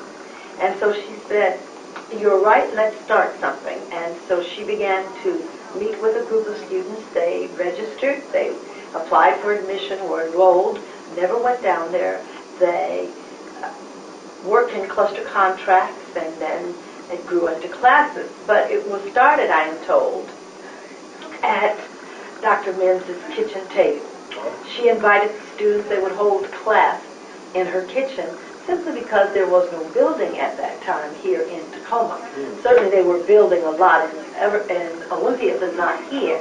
And so the story diverges a bit, because then there's another story that says that it started at Betsy Diffendahl's kitchen table, who was another Olympia faculty member who lived here in Tacoma, but that Dr. Mims, of course, led the class. At any rate, as people learned about the school, that others wanted to get an education. At that time, there were many retired military folk or persons working at military bases or at the post office. So they had the GI Bill, they had the funds to go to school to realize a dream they'd always held deep in their hearts. And so with this opportunity, they were able to fulfill lifelong dreams. And so the campus grew, and it moved around from different places here in Tacoma, namely in the Hilltop. At one point it was at the Colored Women's Club on Yakima. It was down on Pacific Avenue in a building. And then we were at 12th and I think it's K. And we really grew a lot there. That was a time when the campus changed leadership as well. Dr. Mims had been the executive director because she had started this group of people who were showing up at graduation, and people down in Olympia were saying at graduation, "Where are all these black people coming from? We've never seen them before." But at any rate, it kept growing, and when Dr. Mims reached a point in her career where she wanted to retire, she handed the leadership over to Dr. Joy Hardiman. And Dr. Hardiman held it for many years, and approximately 3 years ago, I was asked by the provost to lead this campus with the 100% support of the faculty and staff here at Tacoma. And so things have been booming, it seems, ever since I've been in this position. So that's a little bit about the history. We've always catered primarily in the early days to African Americans, and then as we grew, we opened our doors to all. They were always open. But we, more and more, people of color and people with limited means who had been shut out of higher education chose to come to the Evergreen State College Tacoma campus. It's an upper division program, which means that most of our students have been through the first 2 years of college or have accumulated hours through work that they've done. And so we offer an education specifically targeted to working adult people. Right. I hear a lot around campus, around this campus in particular, that this school, Tacoma Evergreen campus, offers an interdisciplinary education. Could you expand on that a little bit? Well, the college, that is the pedagogical foundation at the Evergreen State College, is interdisciplinary. That means that you're not learning history in a silo, nothing else. No literature, no mathematics, no science. I was just reading an article in the New York Times Review of Books about a woman, Henrietta Lacks, whose body has supplied the material for scientific research. Something like millions of studies have been done using this woman's body, her body material, after she died, of course. And so Johns Hopkins and other places have been using it. Now, how can you teach bioethics without teaching history? It doesn't make sense. There was a time, you think about the Tuskegee experiment. You've got to contextualize that. And that's science. That's science, that's history, that's math, that's sociology. And so that's what interdisciplinary studies mean. The student learns about phenomena from a truly broad perspective. That is, and here at Evergreen, we gear that around a theme.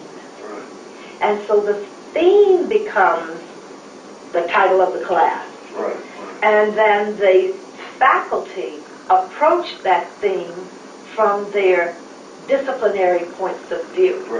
And that way, you learn how to do synthesis work, you learn how to think critically and analytically, and you learn content. So from various perspectives so that it makes sense. There's an old story goes like this. A student from a traditional institution, I'm using that term very loosely because Evergreen has become traditional, but from a traditional point of view says, goes for a job. The employer says, well, we hired you for this, but can you do that? And the student from the traditional institution says, no, I can't do that. I wasn't taught that. My area of concentration is whatever it is. An Evergreen student will say, I've never really done it, but I think I can figure it out. That's the difference. Here at Evergreen, we are going for our bachelor's in liberal arts. Can you tell me how, explain a liberal arts degree and how it's useful to the student? First of all, most schools offer more Bachelor of Arts degrees than Bachelor of Science degrees. I mean, there are only two little tracks you can go down. And we believe at Evergreen that a liberal arts education that fits in with the disciplinary question you asked offers a student a broad perspective on the world of knowledge rather than this siloed approach. You know, I have my degree in biology, Bachelor of Science in biology. Or I have a concentration in biology with a Bachelor of Arts. That means you've studied philosophy, you've studied history, you've studied science, you've studied sociology, you've studied anthropology, you've studied bioethics, you've studied law, political science, you've studied all of it. That's what it means. And so a liberal arts degree is in many ways a liberating degree, because a liberating arts degree, because it moves you away from this this kind of calcified notion of knowledge. Knowledge is always changing. The thing to do is to learn content, yes, but to also learn how to think. Right. Because if you're stuck in some calcified understanding of phenomena, it's a pretty bad position to be in. And so the liberating arts, or the liberal arts, provide the students with an opportunity to just understand knowledge in a way that is constantly changing, that is not just siloed and concretized, but that is palpable and always changing, just like your heartbeat. You get sick and your heart doesn't say, hey, I gotta stop and slow down, because then you're dead. Yeah. Just like some education is just dead. But the heart is beating, and so the ability to think critically is always beating. And you can accommodate new knowledge as it comes to you. Wow. One last question, Dr. Young. I think you already answered this, but I'll phrase it a way to end this off. Why would you suggest? What would you suggest for students who want to get into Evergreen, to this Tacoma campus, and what is the future for this campus, in your opinion? And first of all, let me take the last part first. Sure. The first part last. This campus has within its ambit outstanding possibilities. There was a woman who was publisher of a black newspaper here in Tacoma, Virginia Taylor. It was the Northwest Dispatch. Virginia's idea was that the Evergreen State College Tacoma campus would become the Columbia University of the Hilltop. What is occurring is that the Evergreen State College is the Harvard, the Columbia, the Morehouse, the Howard, the Fisk, the Hampton universities of the Hilltop. It's here. We are unique in our niche here in Tacoma. We provide an education for those students who wouldn't ordinarily think about continuing, many of whom had already given up, some of whom had almost given up, but others who said, I will not give up. And so we take you all. We start with where you are.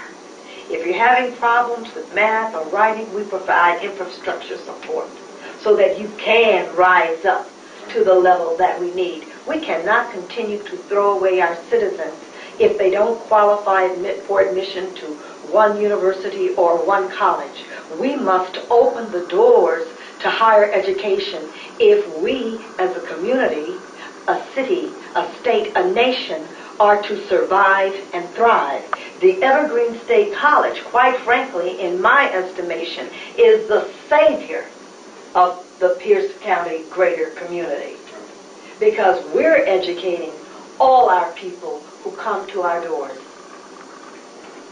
Well, thank you for a very passionate interview, Dr. Ari Young. Thank you. You are more than welcome. I've really enjoyed talking with you this morning. This is Dominic Hoyt for We the Students Television and Dr. Artie Young. Thank you. Native African religions are centered on ancestor worship, the belief in a spirit world, supernatural beings and free will, unlike the later developed concept of faith. Deceased humans, and animals or important objects, still exist in the spirit world and can influence or interact with the physical world. Morning prayers to the universe, your ancestors, your guiding spirits. 1. Morning prayers to the universe, your ancestors, your guiding spirits. We are all spiritual beings having a material experience. We are so much more than the terrible things that happen to us, and so much more than what the systems of oppression, the oppressors and society tell us and reinforce about us. Reminding ourselves of our power, worthiness and our divinity can fortify us and the collective. Praise. I give praise to the universe. I give praise to Mother Earth. I give praise to all of nature and its beings. I give praise to all my guiding spirits. I give praise to my ancestors. I give praise to all that came before me in this struggle. I give praise to my elders. I give praise to all those who have cared for me, protected me, guided me and loved me. I give praise to. Add any others you wish to give praise to. Gratitude. I thank you for allowing me to wake up this morning. I thank you for my breath. I thank you for my body. I thank you for my journey. I thank you for those who brought me into the world. I thank you that all basic necessities are met on a daily basis: sunlight, water, the food on my table, the clothing on my back, my home, my mobility, my job. I thank you for my family. You can name one by one if you wish. I thank you for my community. You can name them one by one if you wish. I thank you for my comrades. You can name them one by one if you wish. I thank you for my elders. You can name them one by one if you wish. I thank you for. You can add anything else you are thankful for. Forgiveness? Forgive us for the harm we do unto you. You can name the earth, the water, other beings, nature overall. Forgive me for the harm I do to myself. Forgive us for the harm we do to one another. Protection and blessings. Protect me, us, from death. Protect me, us, from sickness. Protect me, us, from litigation. Protect me, us, from loss. Protect me from the hands of. Add anything else you want to be protected from.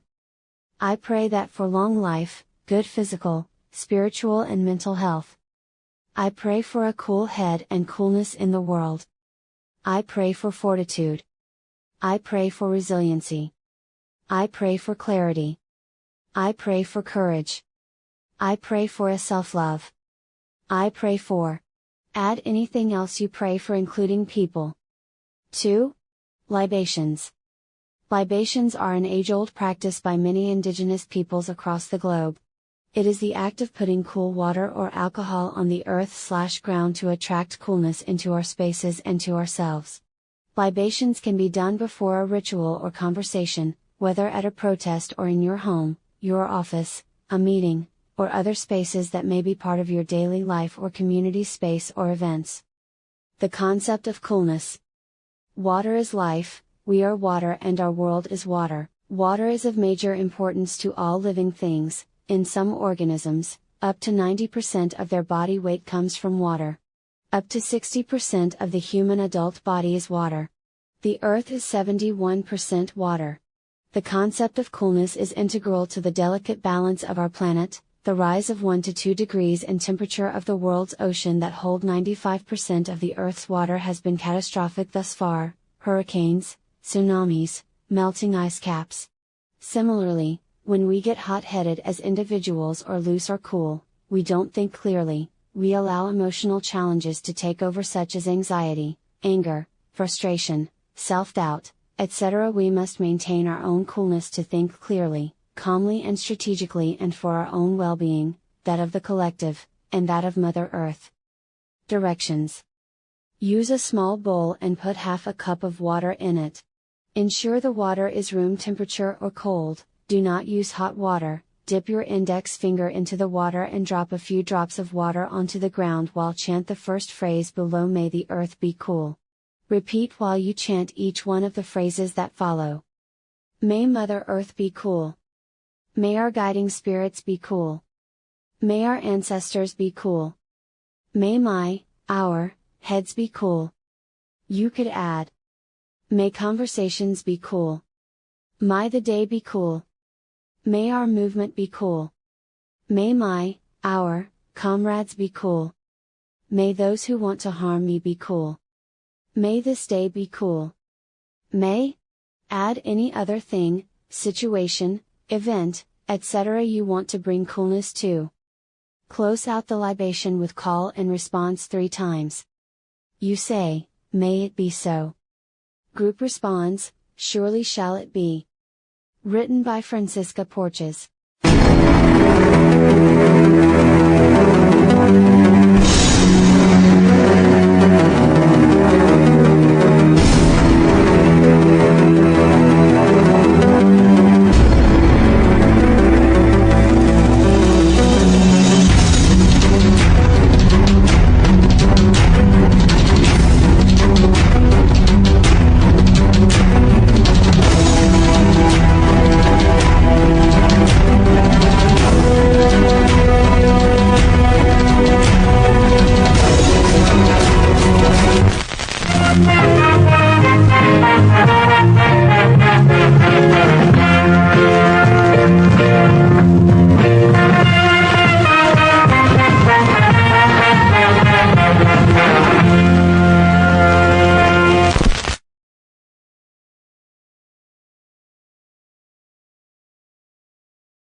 It's not new. I realize that nothing we've been doing is new. We haven't been tapping into new areas of the brain. We've just been awakening the most ancient.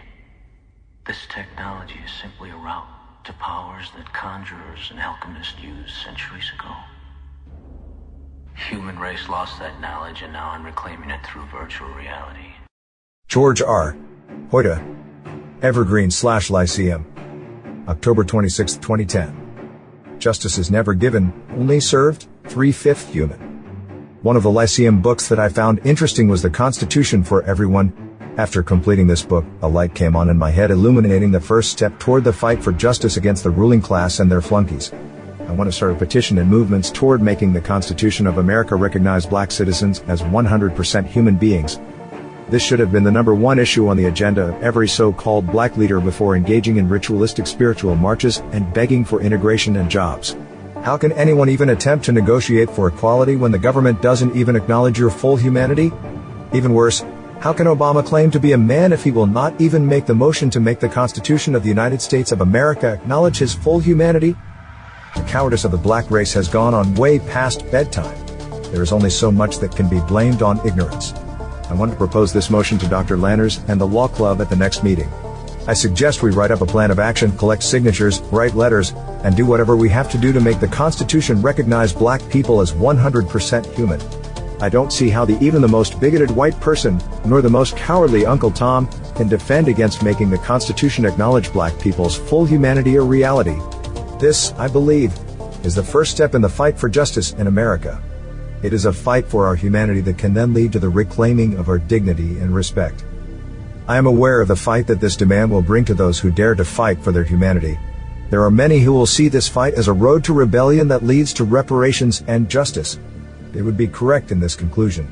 However, if the black race will not even fight to be recognized as fully human, we do not deserve justice and have earned our fate to die like dogs. If the Constitution can amend prohibition, this 3/5 business shouldn't be a problem or even irrational. I will start this crusade with this issue at the top of the agenda. This is one issue that I believe almost any sane person can agree upon and be willing to die fighting for. They're going to take you to a higher height. They will be followed up by Surve Notice, who's supported by DJ Music Theory. He hails from Tacoma Community College and the Black Student Union there. He's got a message and he's got purpose.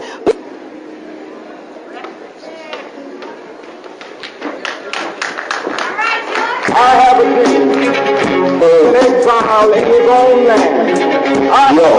Black history should not be a mystery. 400 years, blood, sweat, tears, and misery. Literally, millions of lives lost in African Holocaust. Underground railroad, catch the train of thought or step off. It's keeping it real, creeping with steel. And if seeking to kill your brother for skrill is another trap in the track to weaken the wheels, sheeping the deals while the other man's leading the field. King said we should overcome the new millennium. The time's come to overrun Allah, Jehovah's sons, young black and older ones. All face police hate, lock gates and soldiers' guns. Time for system infiltration, so get your education. Approach each class with dedication.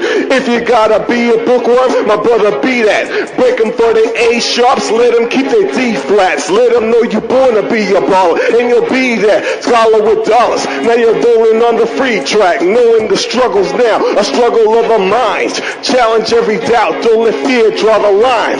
Register to vote or we'll always be neglected. Want the president elected or Supreme Court selected? Reject this method. I ain't leaving, she ain't leaving, he ain't leaving, we ain't leaving, so we might as well unite and fight for common reasons. For Rosa Parks and those remorse to free a wounded nation. For Dr. King and Malcolm X, ace every test you taking. For Harriet Tubman and that Turner, pay with sweat you breaking. The underground railroads in your mind, you reach your destination. No justice, no peace, till the police brutality cease and freedom rings, dream come true. Till justice no longer means just you. We fighting all night till the light come, dream come true. The life of the Negro is still sadly crippled by the manacles of segregation. A nation, a people, a man in a dream. How many understand what it means? Seen as 2/3 of human beings, how they label me. For my mama cradled me, forced in chattel slavery. Wonder why they hating me. Is it this melanin I'm dwelling in? Black intelligence to the skeleton. I'm that strange fruit with blood at the root that swung from the trees down south when the church got burnt out. Yo, I'm those bodies out of caskets, afloat in the middle passage, victim of circumstances, considered savage. Let you tell it, we damned by the curse of Ham, ain't white and perfect, somehow we deserve this. 400 years, Holocaust in your surface, built this whole country, now all people shirtless. Every promise made of reparations is worthless. When this rage surface, you start to get nervous. Hell no, no justice, no peace, till the police brutality cease and freedom rings dream come true. Till justice no longer means just you. We fighting all night till the light come, dream come true. Free at last, free at last. Thank God Almighty, we are free at last. The Rock.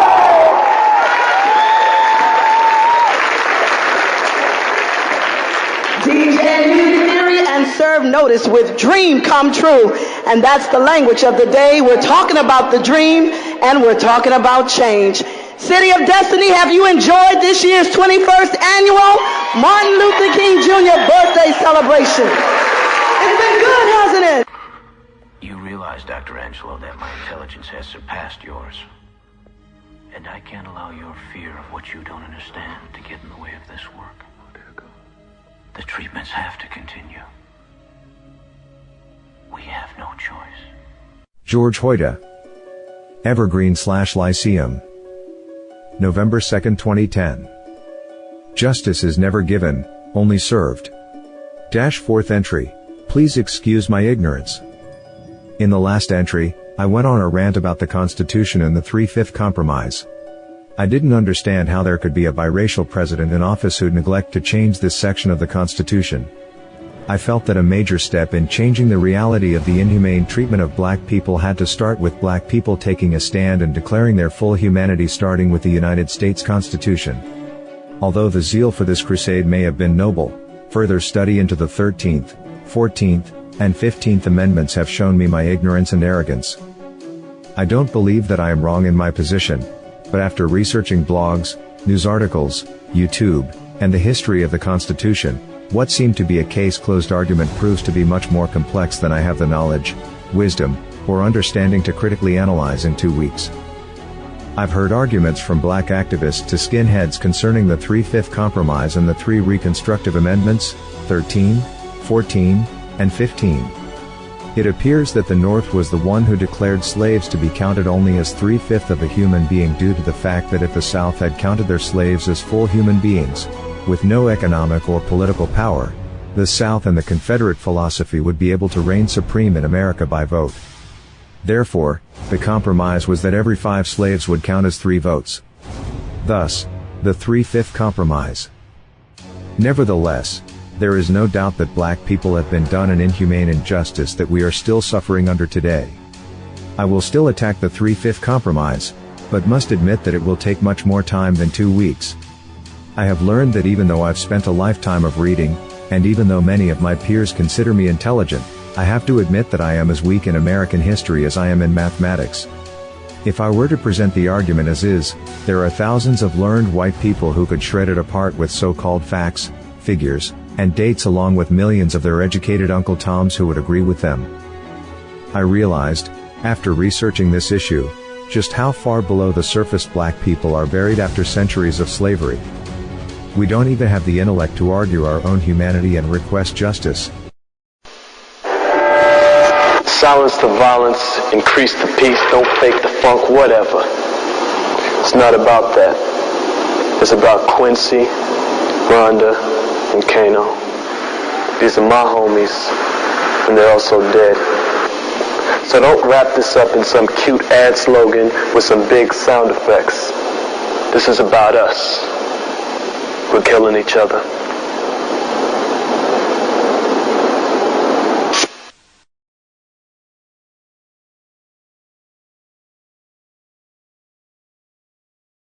What's happened, officer? Well, little Bo Peep here has lost her sheep and she doesn't know where to find them. Look, if you just leave them alone, I'm sure they'll come home, wagging their tails behind them.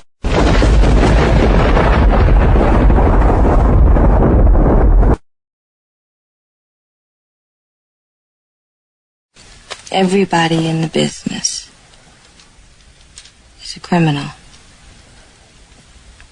And how can you ever trust a criminal?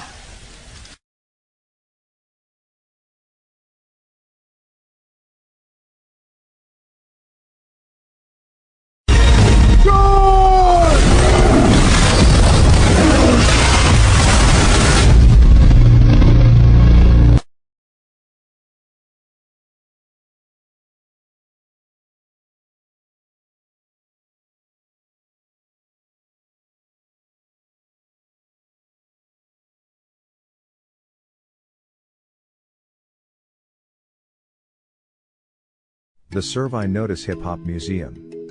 NW Ancestral Legend, Entry Number 6, Dr. Joy Hardiman. Dr. Joy Hardiman is a brilliant conceptualizer, an inspirational speaker, and a gifted storyteller. She is an educator, scholar, and cultural activist and is a frequent keynote speaker, a sought-after conference participant, and an accomplished institute designer. She is the daughter of Flash and Thelma Hardiman and the mother of Sam Hardiman. After attending the undergraduate writers' workshop at the University of Iowa, she earned her BA from the University at Buffalo. She received her doctorate in applied literary studies and urban education from the Union Institute and is an alumnus of Harvard University's Management Development Program. Dr. Hardiman is currently the executive director of the Evergreen State College Urban Campus in Tacoma, Washington, and a member of the faculty. She is a founding member and an international executive board member of the Association for the Study of Classical African Civilizations. As a summer Fulbright scholar, she conducted extensive field research in Egypt, India, Ghana, Kenya, the Yucatan, and Trinidad on the African contribution to world civilization using literary and popular culture analysis as her methodology. The results of Dr. Hardiman's research on ancient Egyptian literature and worldview has been published and referenced in both scholarly works and popular forums. She has been invited to speak on ancient wisdoms, contemporary solutions, the trials and triumphs of spiritual warriorship, the multifaceted role of women of African descent from ancient to contemporary times, and You Can't Kill the Culture, dialogues in the African creative continuum by a variety of national and international academic, community, civic and fraternal audiences. She has also served as a consultant to the Tacoma Art Museum and the Seattle Art Museum. Dr. Hardiman has been an active member in Washington State's higher education institutional, curriculum and pedagogical reform efforts. She was a core facilitator and faculty for the Washington Center for Improvement in Undergraduate Education's Community College Minority Student Success Project, Ford Foundation Cultural Pluralism Summer Institute, and the Phipps National Learning Communities Dissemination Institute. She has worked both regionally and nationally with boards, districts, colleges, administrators, faculty, students, and staffs in numerous areas of professional development. The story I want to tell today is called The Blinding of Truth by Falsehood. Okay? And it goes something like this. And I'm moving. Okay. And it goes something like this. Once upon a time, truth ruled the world. And when truth ruled the world, there was harmony, there was balance, and there was prosperity. When truth ruled the world. People understood that there was no separation from the spiritual and the physical. That what was above was below, and what was below was above. They understood that life was not finite. It wasn't all consisting of beginning, middles, and ends, and no more. That life was cyclic, and that what goes around comes around, and that sun rises always, always, always follow sunsets when truth ruled the world. When truth ruled the world, people understood the dangers of polarities, and so they lived in a world of both and beyond. They saw opposites as complementary and generative. No one was a stranger. Everybody was just somebody's mother, sister, daughter going to or from home when truth ruled the world. When truth ruled the world, the cup was always half full and not half empty. People were not victims. Each one, in their own way, was a victor when truth ruled the world. But truth had a brother, and his brother's name was falsehood. And this brother one day decided to ambush truth. And so he hid behind the bushes. And as truth walked by, falsehood leaped up, grabbed truth, tied her arms, tied her legs, and blinded her eyes. And then threw her into a hole. When truth left the world slowly became darker. It became less bright. It started to turn itself upside down, and it shuddered in shame because what was false was now true, and what was true was now hidden. And so all of a sudden in this world, dichotomies came up, and everything became split into male, female, rich, poor, black, white, tall, short, skinny, able, disabled, and all were separate. And everyone started to look at each other as the other, as that which should be feared, as that which should be ridiculed, as that which should be discarded. It was a very, very sad world, this world of falsehood. And people started to lock their doors. And as they locked their doors, they locked their minds. And as they locked their minds, they locked their hearts. And as they locked their hearts, they lost their souls.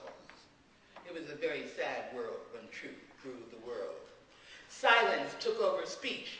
Fear became the dominant mode. People were told what to do and not asked what they thought. Falsehood's power was so complete that truth was forgotten and media replaced history, and women were made subservient. And this world continued in this dismal state for a long, long time, for centuries, a long, long time. But one day, there were a group of women. And these women knew in their hearts that this world was not the way it was supposed to be. That there was another world, that there was another way. And they knew it because they could hear it whispering in the wind. They could see it in the waning and the waxing of the moon. And they could hear it in the very, very small voices of their grandmother's spirits that whispered to them nightly, "This is not the way. There is another way. Separation is unnatural.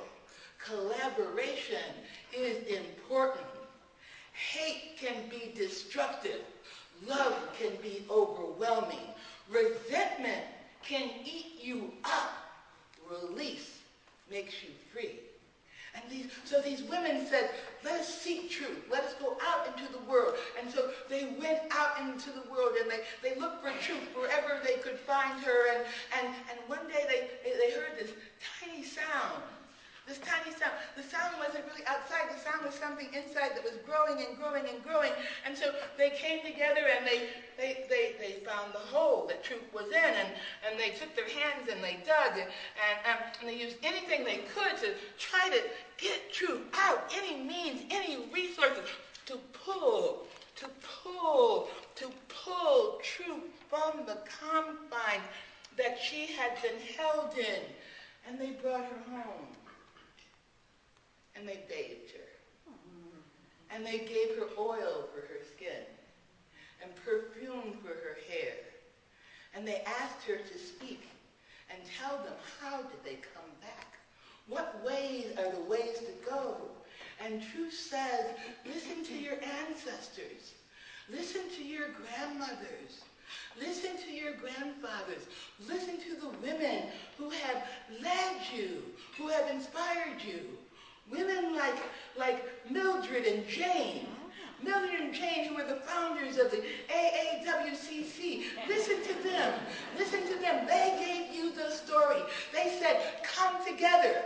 Don't work in terms of ego. Work in we go. They said, build relationships.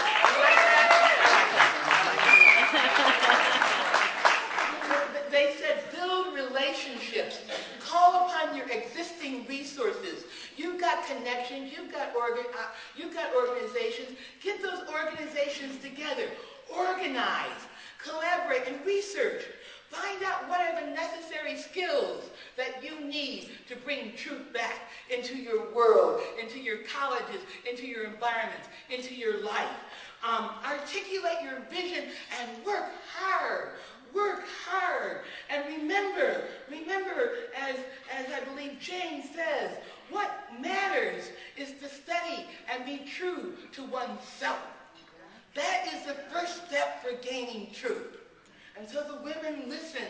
They listen to women like Jane and Mildred.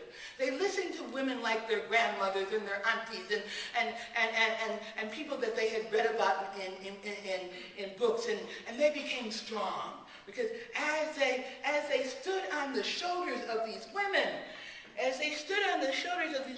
they were not precariously balancing.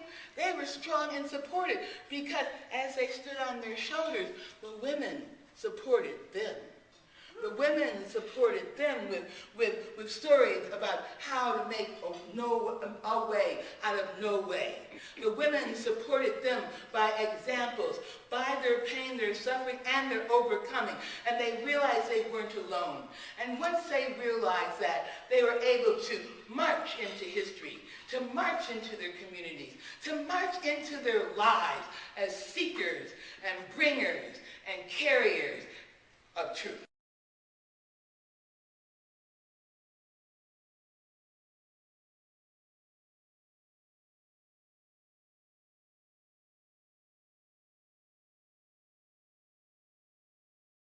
The Surve Notice Hip Hop Museum. NW Ancestral Legend, Entry Number 5, James L. Walton. James L. Walton is Tacoma, Washington's first black city manager. Born in Dallas, the youngest of 5 children, he grew up in the small Texas town of Mineola. After high school graduation in 1959, he followed his brother, Willie Brown, who would become a prominent California politician, in moving to California. He lived in San Diego, where he attended community college, then served 2 tours of duty in the Army during the Vietnam War, concluding his military service at Fort Lewis, Washington. The assassination of Martin Luther King Jr. redirected his resolve. In 1968 he enrolled at Tacoma Community College, where he became president of the Obie Society, the Black Student Union, whose members fought an entrenched status quo for an education equal to that offered white students. 2 incidents in May 1969 defined Walton's leadership style. A showdown between white and black students at Tacoma Community College escalated to violence. Walton was saved from a mob beating by 2 faculty advisors who intervened when the police did not. "What we were about was inclusion," says Walton. "It wasn't about destroying the campus. It was a conservative approach because we wanted to be system players." Later in the month, in what was to be known as the Mother's Day disturbance, violence broke out in the Hilltop neighborhood, home to most of Tacoma's black population. Walton, the youngest of several black leaders from the area, helped quell the outbreak and win concessions from the city council. From that group of leaders grew the Black Collective, formed to address issues of concern to the black community. Walton continues to help lead the collective today. In 1970 James Walton entered public service when Tacoma's new city manager, Bill Donaldson, persuaded him to accept the position of director of the city's Human Relations Department. The appointment was challenging. Walton had long considered government the enemy, more likely to counter rather than advance black interests. He also knew that many members of the police force viewed him as a radical. Nonetheless, he took the job and soon became recognized for his integrity and deliberation. In 1977 Walton became assistant city manager under manager Erling Mork, and in 1990 was promoted to deputy city manager. He was appointed city manager in 2003 and retired in 2005.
George R. Hoyta, Lyceum, October 12, 2010.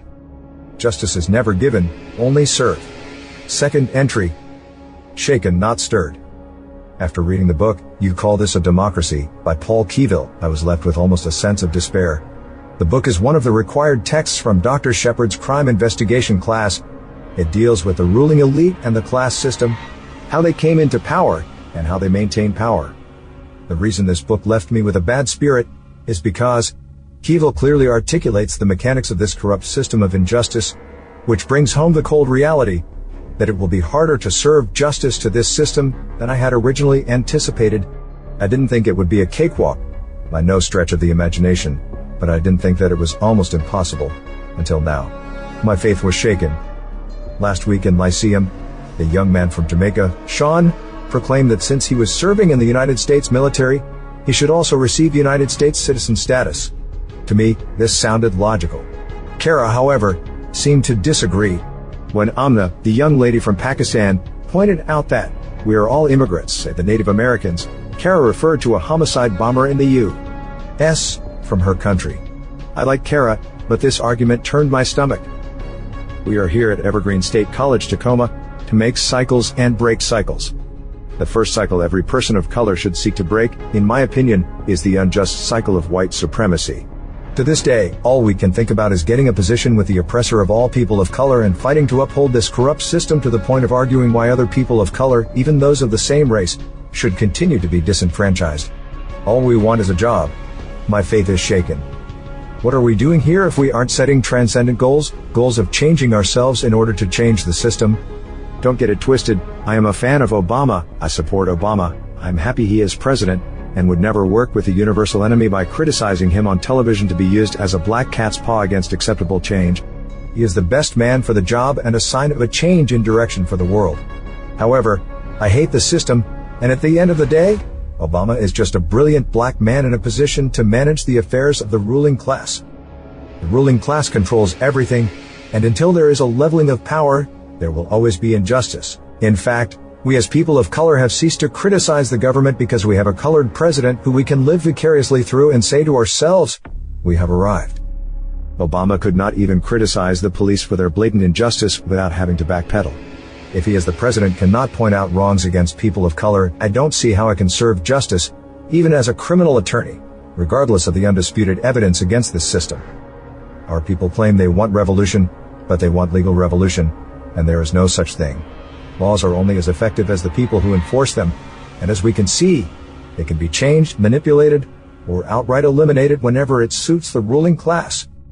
Although my faith has been shaken, my resolve has not been stirred. I will become a criminal attorney, but I now know that the fight won't end there. I guess I'll have to figure it out as I go. What can be done about the brainwashed, intellectual masses, which are so dependent on this corrupt system? They will fight to maintain it.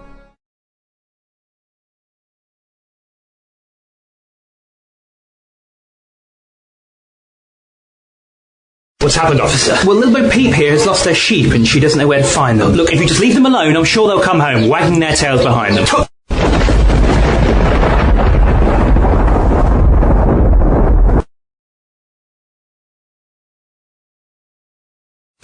Everybody in the business is a criminal. And how can you ever trust a criminal?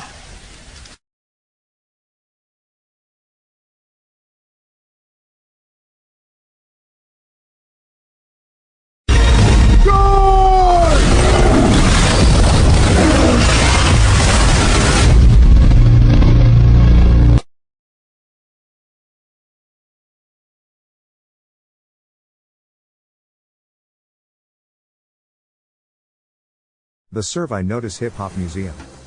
NW Ancestral Legend. Entry number 4 Harold G. Moss. https://www. YouTube.com/watch. V equals DD1JMWBP equals 31S. Harold Gene Moss, October 1, 1929, September 21, 2021, was an American politician and businessman who served as the 34th mayor of Tacoma, Washington. 2-3, he was the first African American member of the city's council. 3-4-5, its first African American mayor. 345, and the first African American member of the Pierce County Council. 3-5, Moss's wife, Bill Moss, has also served on the Tacoma City Council. Early life and education. Moss was born in Gilmer, Texas on October 1, 1929, and his family later soon resettled in Detroit during the Great Migration. Moss attended the Lewis College of Business before arriving in Tacoma, Washington during the Korean War as a member of the United States National Guard. 7-8. Career. He first became politically active in the 1950s as a member of the local branch of the National Association for the Advancement of Colored People, NAACP. He served 2 terms as branch president, served on Tacoma's first Human Relations Commission, later Human Rights Commission, and in 1968, Moss helped create the Tacoma Urban League 3-9, and played a key role in securing public funding for its Urban Services Center. 9. Moss worked as a dental technician and also operated a small business, Northwest Porcelain Studios. He later left the business when he was hired by the Tacoma Chamber of Commerce and the Tacoma Area Coalition in the spring of 1968 to run the Central Area Employment Office, soliciting jobs for disadvantaged Tacoma area residents. 10-11, he entered electoral politics in 1969 as an unsuccessful candidate for the Tacoma City Council. 3. A year later, 5 council members were recalled, and Moss was appointed to a seat, 3-5, which he took on October 13, 1970. 5. He was elected to a full term in 1971, 3-5, remaining a full-time employee of the Urban League throughout this period. 3. Urban League National Executive Director Vernon Jordan asked Moss to step down from his elected position in 1975 to avoid compromising the League's nonprofit status. 3. By 1983, Moss was no longer affiliated with the Urban League. That year, he ran unsuccessfully for City Council. 3. In February 1987, he was appointed to fill a council vacancy, 5-12, ran that fall for a full term, 1, and was re-elected in 1991. 3-13, in January 1994, Tacoma Mayor Jack Hyde suffered a fatal heart attack nearly at the start of his term. 3-4, Moss, serving as deputy mayor at the time, 3-14, was appointed mayor 3-4, and served for 2 years. 3. During his administration, Tacoma enacted a youth curfew law. 15. Because the mayor is considered part of the city council, term limits prevented him from running as an incumbent in the 1995 election.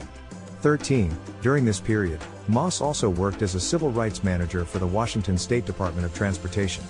16-13 Moss was subsequently elected to the Pierce County Council, serving January 1, 1997 to December 31, 2004, 3-17, including as council chair from 2002 to 2004, at which time he announced his retirement. 3. He ran unsuccessfully for mayor of Tacoma in 2001, and came out of that retirement in 2007 to launch an unsuccessful run for Tacoma City Council against incumbent Spiro Manthu. 6. The 34th Street Bridge was renamed for Moss in October 2019, as he was the city's 34th mayor. 18-19. Personal life. In a September 1978 domestic argument, Moss shot his son in the shoulder with a .38 caliber revolver. No charges were ever pressed, and the two later reconciled. 20. Moss died in Tacoma, Washington on September 21, 2020, 10 days before his 91st birthday. In the end, the one who wins gets to serve and the other one goes home.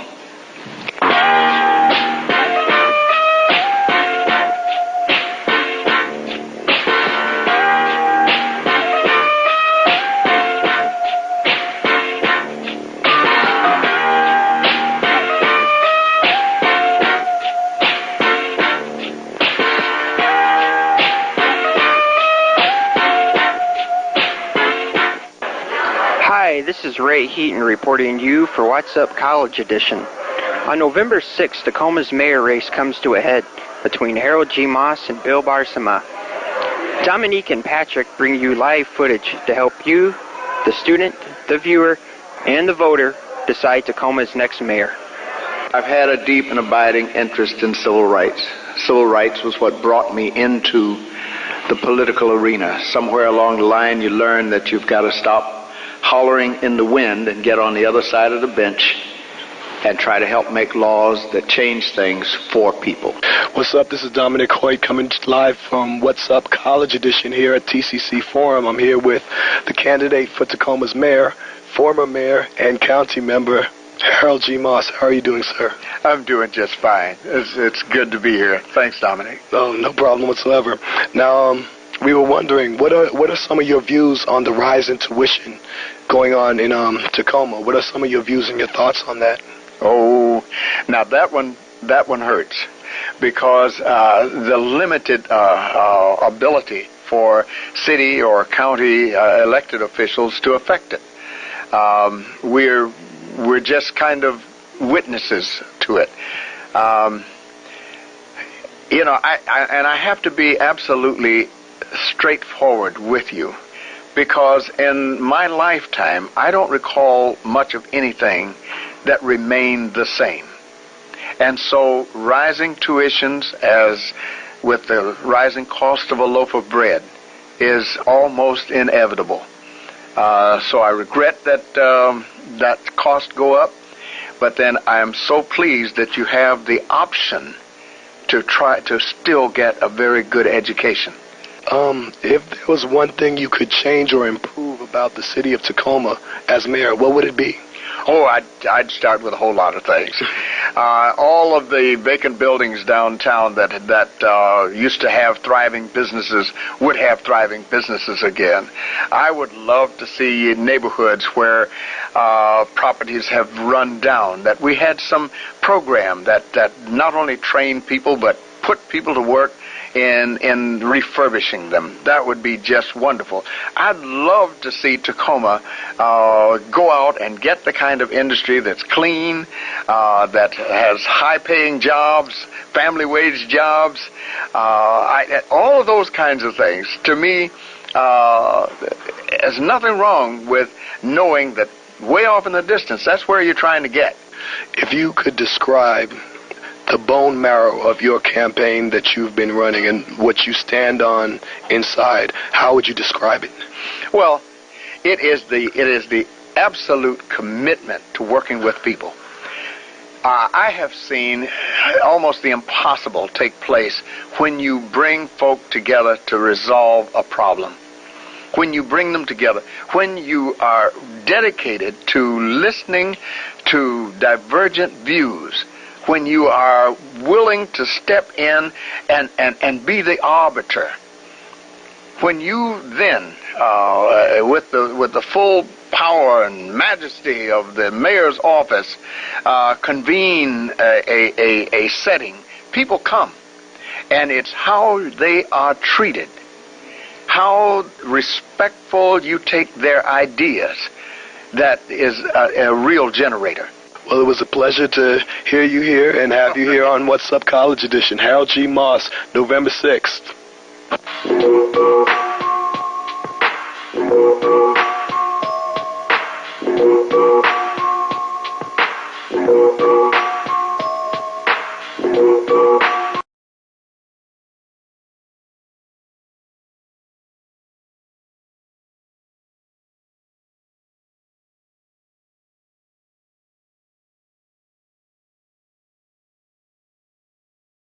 The Surve Notice Hip Hop Museum.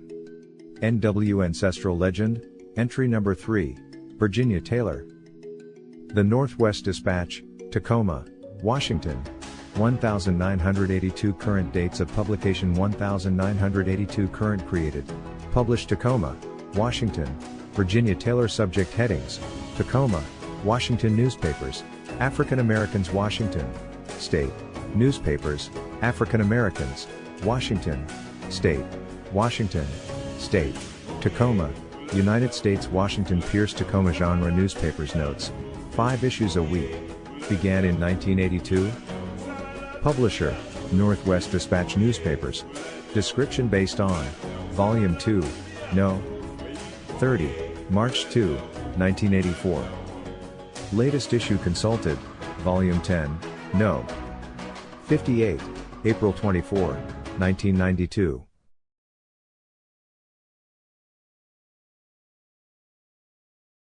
Extra, extra, read all about it. Hot off the press and Tri-County routed. The Northwest Dispatch, 20 years old. On top the hill, represent black, green, and gold. Game packaged and sold, news printed and told. Ain't nowhere to run from. The urban 411 from hilltop to Thurston to Kitsap emerging. Converging on those living suburban for certain. Behind the curtains, Virginia Taylor's been working. A black team observing, community serving. A people who've been silenced by a muzzle. Truth and it's tailor-made to fit black struggle. Believe that. This is Dominic Fortune, the infamous Game Untamed, representing hip-hop live, you know what I'm saying?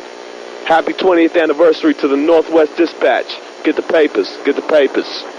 Peace.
Truth is whatever people want it to be, and people are everyone except yourself.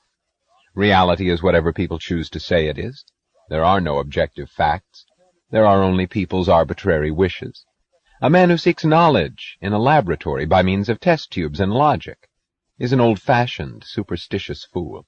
A true scientist is a man who goes around taking public polls. And if it weren't for the selfish greed of the manufacturers of steel girders, who have a vested interest in obstructing the progress of science, you would learn that New York City does not exist, because a poll of the entire population of the world would tell you by a landslide majority that their beliefs forbid its existence. For centuries, the mystics of spirit have proclaimed that faith is superior to reason, but have not dared deny the existence of reason. Their heirs and product, the mystics of muscle, have completed their job and achieved their dream. They proclaim that everything is faith, and call it a revolt against believing. As revolt against unproved assertions, they proclaim that nothing can be proved. As revolt against supernatural knowledge, they proclaim that no knowledge is possible. As revolt against the enemies of science, they proclaim that science is superstition. As revolt against the enslavement of the mind, they proclaim that there is no mind. George Hoyda, Lyceum, October 4, 2010. Justice is never given, only served. Justice is never given, only served. This simple statement is going to be the basis of my writings in this class. It will be the rough draft prequel to my senior synthesis for Evergreen State College Tacoma, which will cover all I have learned from both cycle makers, cycle breakers, and freedom and justice for whom programs. By utilizing the wealth of knowledge, wisdom, and understanding that has spurred my personal growth through the Evergreen experience, I plan to clearly articulate my personal challenges, which may be shared by other students, and what needs to be done in order for we the students to ensure that we maintain our freedoms, while ensuring justice is not only debated, but also served. Due to the secret war waged on the African American male in America, I have made the decision to become a criminal attorney. One of my favorite movies is the movie Panther, directed by Mario Van Peebles. Based off of the lives of the original Black Panther Party for Self-Defense, Panther shows how the dynamics of power can change when people of color know the law, are aware of their rights, and are willing to fight for them. According to Dr. Amos Wilson, the best way to change America is to change ourselves. In other words, those who uphold this system of injustice and exploitation cannot continue to be what they are unless we continue to be what we are. In this light, the power of revolution is truly in our hands. I am pleased with the level of diversity in this year's Lyceum group. Listening to different points of views from students from many different cultures helps me to expand my own level of consciousness and awareness by seeing justice and injustice from many diverse angles. I am also enjoying Dr. Shepard's crime investigation class. I love the curriculum, and I am learning a vast amount of knowledge about classism, the ruling elite, and laws of power. These lessons will aid me in my journey to become a criminal attorney and provide valuable weapons in my arsenal towards the fight for power and justice. I have purchased the book LSAT for Dummies to help myself prepare for acceptance in law school. I have also registered for CLEO for January 22, 2011 conference, as well as joining the Evergreen State College Tacoma's Law Club. In addition, I am also attending expository writing class in an effort to improve my writing skills toward law school level. I am optimistic about my senior year at Evergreen and will be giving every ounce of my blood, sweat, and tears in the effort of overcoming my circumstances and transforming myself in the hopes that I can help to transform others toward the quest for true justice. If you surrender your power to perceive, if you accept the switch of your standard from the objective to the collective, and wait for mankind to tell you what to think, you will find another switch taking place before the eyes you have renounced. You will find that your teachers become the rulers of the collective, and if you then refuse to obey them, protesting that they are not the whole of mankind, they will answer, "By what means do you know that we are not?" "Are, brother? Where did you get that old-fashioned term?" If you doubt that such is their purpose, observe with what passionate consistency the mystics of muscle are striving to make you forget that a concept such as mind has ever existed. Observe the twists of undefined verbiage, the words with rubber meanings, the terms left floating in midstream, by means of which they try to get around the recognition of the concept of thinking.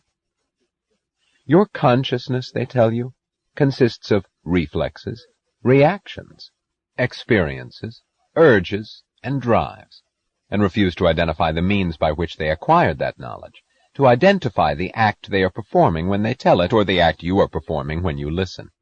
Words have the power to condition you, they say, and refuse to identify the reason why words have the power to change your blank out. A student reading a book understands it through a process of blank out. A scientist working on an invention is engaged in the activity of blank out.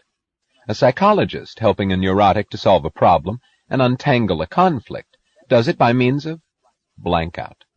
An industrialist, blank out. There is no such person. A factory is a natural resource, like a tree, a rock, or a mud puddle. The problem of production, they tell you, has been solved, and deserves no study or concern. The only problem left for your reflexes to solve is now the problem of distribution. Who solved the problem of production? Humanity, they answer. What was the solution? The goods are here. How did they get here? Somehow. What caused it? Nothing has causes. They proclaim that every man born is entitled to exist without labor, and the laws of reality, to the contrary notwithstanding, is entitled to receive his minimum sustenance, his food, his clothes, his shelter, with no effort on his part, as his due and his birthright, to receive it from whom? Blank out. Every man, they announce, owns an equal share of the technological benefits created in the world. Created by whom? Blank out.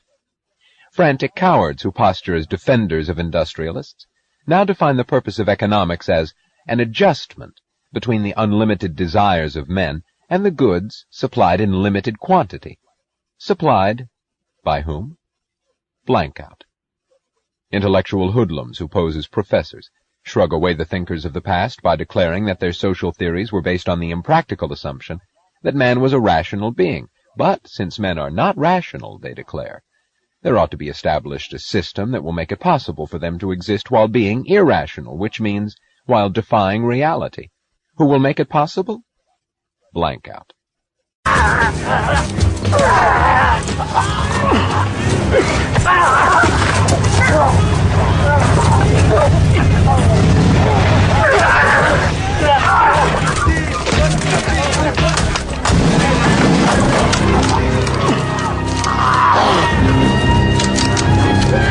Hey, yo, come on in!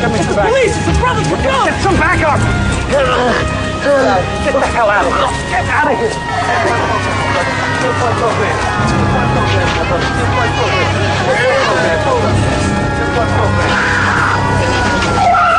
So, Huey, so what's your telephone number? Well, I confirm with you my address. That's all I'm required by California law to do. We ain't broken no law. Then what are you doing with that gun? Well, what are you doing with yours? Let me see that rifle, son. No. This is my private property. According to California law, we got a constitutional right to bear arms. What? That's okay, move along. Go on about your business. Wait, brothers and sisters, no. You ain't got to go nowhere. This is your business. Stay right here.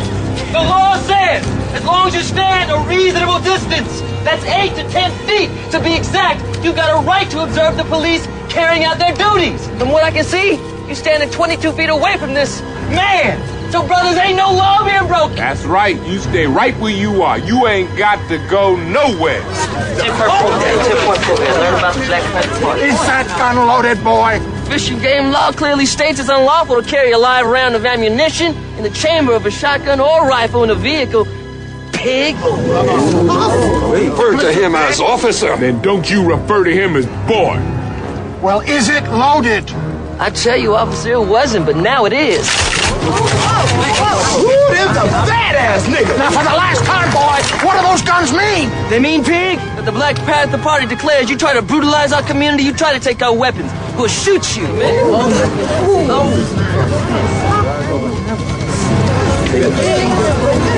Back.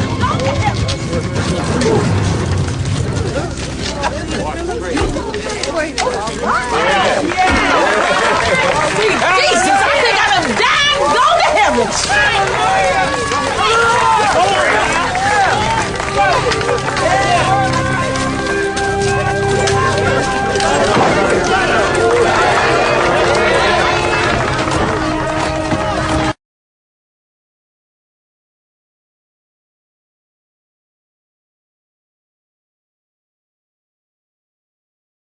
What's happened, officer? Well, little bit Peep here has lost her sheep and she doesn't know where to find them. Look, if you just leave them alone, I'm sure they'll come home, wagging their tails behind them.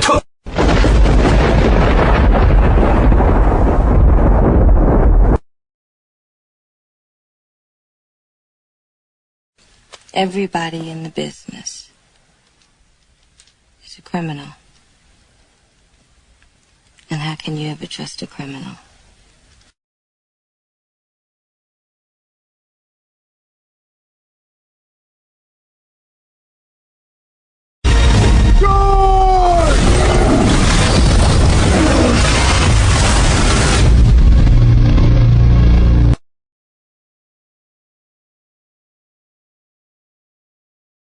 The Surve Notice Hip Hop Museum.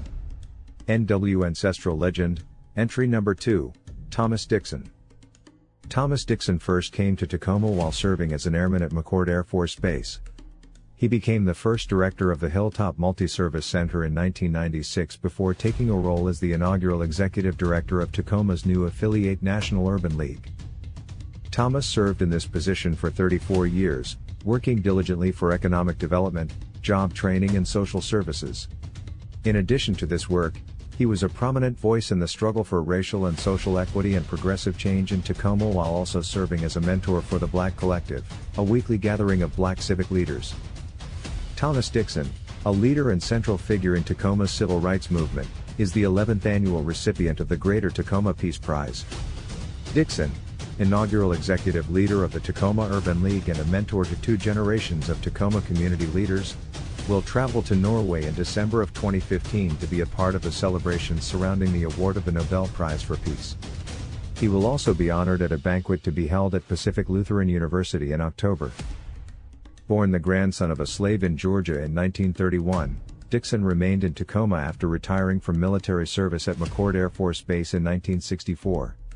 2 years later he became the first executive director of the Hilltop Multi-Service Center, part of a major federal anti-poverty program.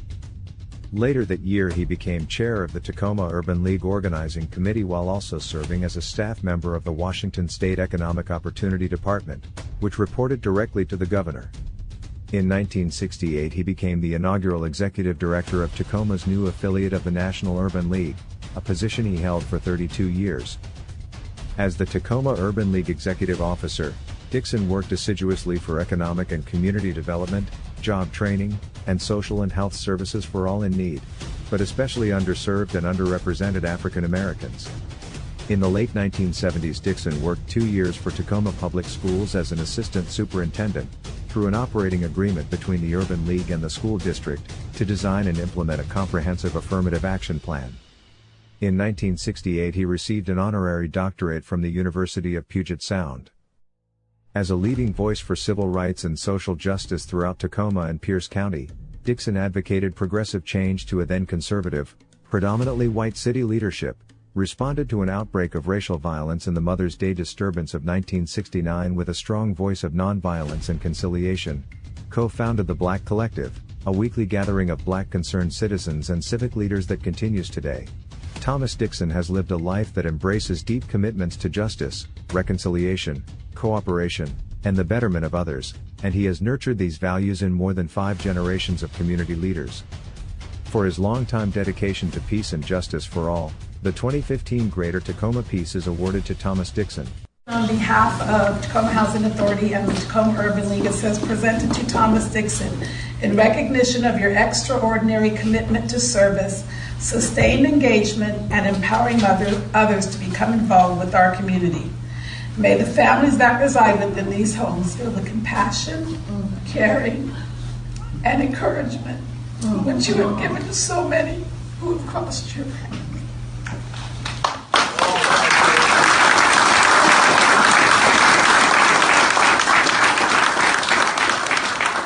But I'll use my father in Sparta, Georgia. That's where I was born, out in the country.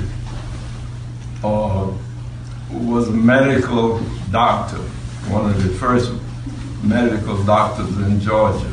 Every morning he would take the 5 of us, 5 children, to school, 3 miles. Most black children walked to school. From our house to the schoolhouse, my daddy's 37 Chevrolet would have 15 or 16 students in the car. My brother and I would sit on by the front lights of the independent. Dr. Dixon didn't pass any students. So whatever I know, I learned from him. 1, 2, 3. We've been together in an employer-employee relationship since early 1970. If you don't lift people up, they won't get there. And somebody had to help. And Tom was, he was that guy. I'm just happy, to be here, he and I.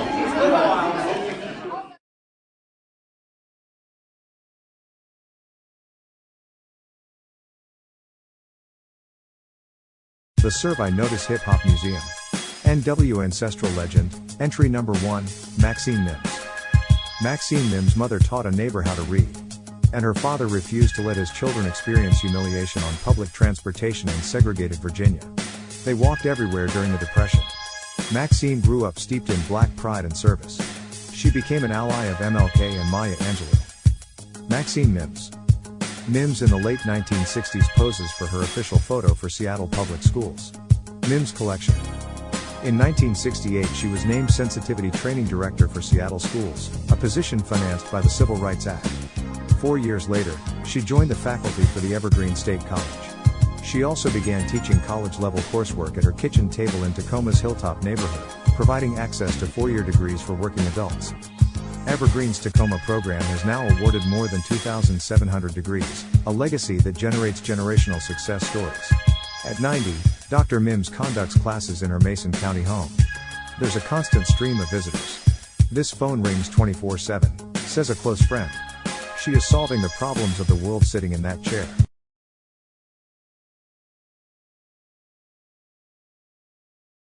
We are all builders in this room. All builders. If you hear that the campus is going to go, design your own, in your own kitchen, in your own living room, in your own church. Never let anybody of the dominant society take something away from you externally when it's in your heart. This is in our hearts. The Tacoma campus will never go. Yes. A building could Never, go, ever. close up forever, but a Tacoma campus will always be here.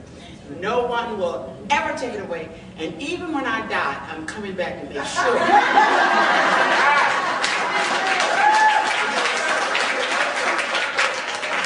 It did not start with the building. It started in my kitchen, around my kitchen table. It starts with an idea in your spirit. You allow your heart then to engulf it, you embed it in your spirit, and you keep it going. I don't care if they're talking about, let me tell you something about white people and money. The Tea Party is a movement. It's a movement to frighten people. When you start hearing language about this building is leased and all that, that's to frighten you. Nothing to be afraid of. When you stand up, what is your name? Ben. What's your first name? Ben. Ben? When you stand up with yourself and say, I have formed a Ben College, that's all you got to say. You say it every day to yourself. And you walk around as president of your own college. Walk in your own house and say, I'm Ben.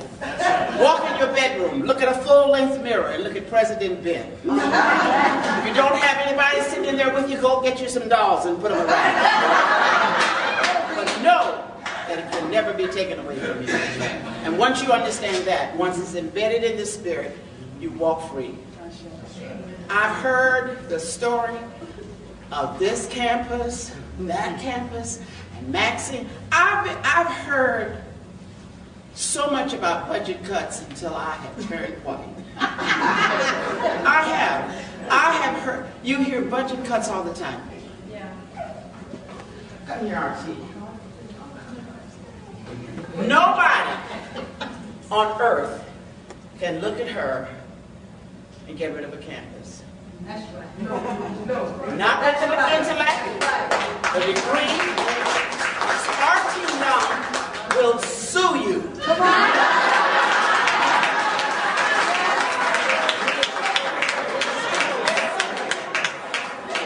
And Barbara Landers will do the research. And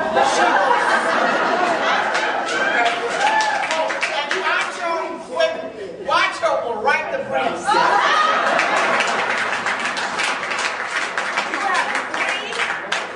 You have three lawyers on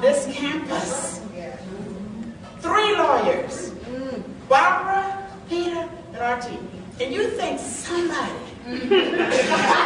walk in here and I'm still alive and say I'm closing it? Oh, let's talk about something else. Let's go shopping in Nordstrom.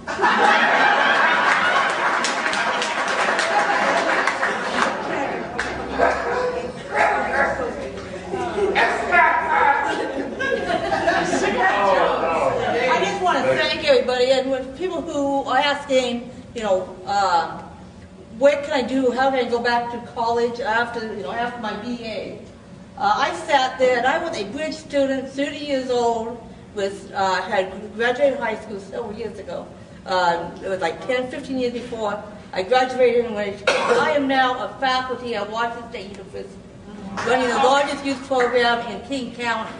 And it's all because of the bridge program, Dr. Joy, everything for college. And I'll tell you, there was the bridge program, Rudy, who was a science teacher, wrote on my paper, Dr. Nancy. That inspired me, and I keep that today. These people will hold you to the highest esteem and help you, and you are going to achieve amazing things. And I just want to thank all the professors. Thank you.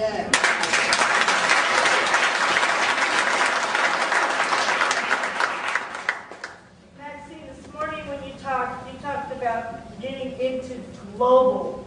We need to go global. We need to learn to be global. The issues, all of the issues that we have here through education, each one of us is a person that can pass it on down the line. Whatever it is we know, whatever it is we've mastered personally, becomes part of that little global image of education that we can give back to the students. Wow. So the question is, can we borrow Evergreen to be able to work with the students, to be able to teach them the arts so that it doesn't get lost in the matrix that we have already created, that you created in this campus right here. And the question is, can you do it? Can we do it? Can ask everybody here, can we all say, yes, we will do this for our children? Because they're our legacy right here behind us. Because if we don't, we're leaving them. I want to say something. They already have said yes. So they're here. So they're here, so what day can we meet? Remember now, be careful. You're throwing a structure before. No, open discussion right now. We need to see what is really. But you're asking for a commitment before I'm ready to even know who I am in relationship to your question. So give me some time to breathe. Give me some time to be silent. Give me some time to incubate what I've just heard. We need time to be silent with an idea. We need time to incubate images, because so many images are there with no substance. Yes. You have the R-E-E-L that makes you think it's R-E-A-L. Right. So when you have Desperate Housewives on Joy likes to look at. No,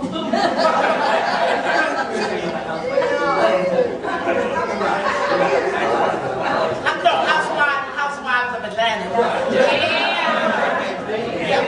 No, let me use that. Let me use that because I use Joy because we're close. Let me use that. Let's use Housewives of Atlanta. Okay. Let's just use that.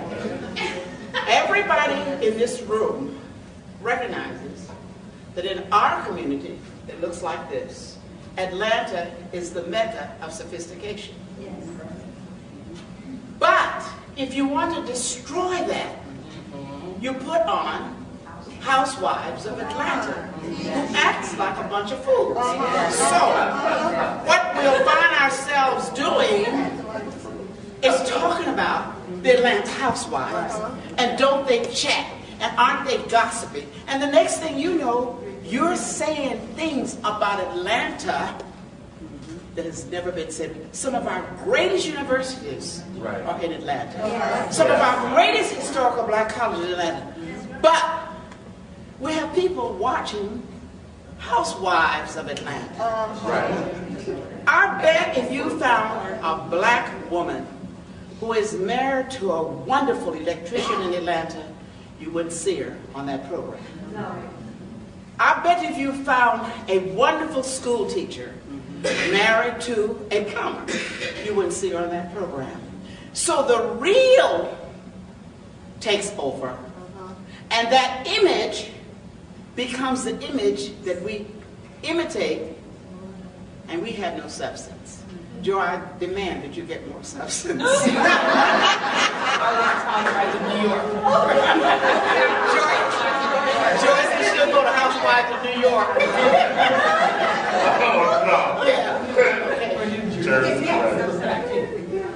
It's more, I don't know if a question may come out of it, but it was just when you when you were talking about language, and it sparked this because I facilitate domestic violence groups with women in Seattle, and so there was a story that came up in my research for what group was going to be. It's the two little words, and that is if I had not, if only, right? And you take those words out and you substitute them, like you were saying, you substitute the words with next time. Your mental thinking about the situation will change. And so if we hear that our campus is Walmartish or whatnot, or that he was not using the language of the Tacoma campus, because that's what it says on this. And that's what it says and when you go to the Olympia Tacoma campus.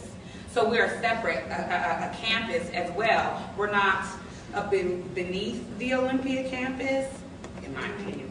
But I'm just that's just my own personal opinion. I'm a little biased. But so with that, what I'm saying is with language, how do you take the language that our children are learning from us and hearing in the streets and incorporate that they're changing it so it's positive for their future? You have to stop seeing yourself making something equal. You cannot always be there trying to be equal. Come on. You just can't. It's impossible. You were born equivalent. There's a big difference in the concept of equal versus equivalent. When you have an equivalent relationship, there does not exist a main campus and a so-and-so campus. Once you say main, this show ain't. You only have, for Evergreen, an Olympia campus and a Tacoma campus, because they're equivalent. You've got to get that in there. If you want to say Olympia program, Tacoma program, that's fine. But you can't use the language main campus and you become a center. Once you become a center, then the concept of leasing becomes an issue. They will take it away from me due to budget cuts. It's impossible for us to be cut from a budget. We have 3 lawyers on a campus. You've got to understand what's here. You've got 3. One who worked for the Supreme Court. Now, you can't walk around talking about main campuses and leasing and whatever. You've got the top notch. You've got a Michelle Obama. You've got a Barack Obama. You've got a Dr. You've got a film. Gilda! You gotta come out here with some bulldozers trying to tear this down and take this. Gilda would film them.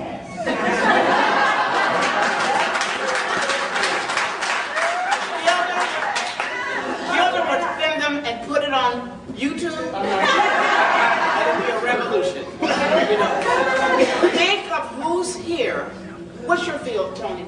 Political economy. Oh, come on now. You have a young man with energy. Political economy. Do they know what that means? What does it mean? Somebody quick. Make it up. Somebody quick. Just tell me. Say again. What does political economy mean? Economy is based on economics. It's policies that are set based on making money. Now, did you hear yourself answer your own question? What you asked me a half hour ago? Yes, ma'am. That's it. That's the brilliance of you. That's the 360. That's the brilliance. You could develop a campus. Okay. Let it be. That's what's up.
George R.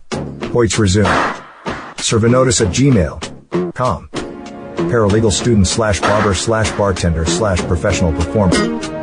Accomplishments. Co-author and published book, The Obia Woman, by Anastasia Armour, available at Amazon.com. 2018 spokesman for the Empowerment Zone Team in 1993. Traveled to Washington, D.C. with Tacoma. Mayor Harold Moss, Freight House Square owner Keith Stone, and others. Met with the Secretary of HUD. Henry Cisneros and other delegates contributed to earning $2 million for the city of Tacoma. Articles and pictures are published in the News Tribune and Facebook. Performed at the Tacoma Dome twice for the Dr. Martin Luther King Jr. birthday celebration in 2009 and 2010 with Drive John Falskow, Dean of Tacoma Community College / conductor, Seattle Symphony. Together, we form the group Surve Notice and Theory. We have recorded and released multiple albums and have done college tours around Tacoma and Seattle, WA. Another member of our group is Sam Caviezel, bass Hoven, is a current clarinet player for the Philadelphia Orchestra. Member of Strive since 1991. A youth local access television group that produced the show What's Later, I reproduced the show at TCC from 2001 to 2003 called What's Up? College Edition. I was the producer of the show and the president of the club. Starred in multiple PSAs for television. EFN, Food for Thought, 1990, Pecan Stuck, 1992. MTV Rock the Vote, About Us, 1994, Evergreen Law Group, Identification, Search, Shutout.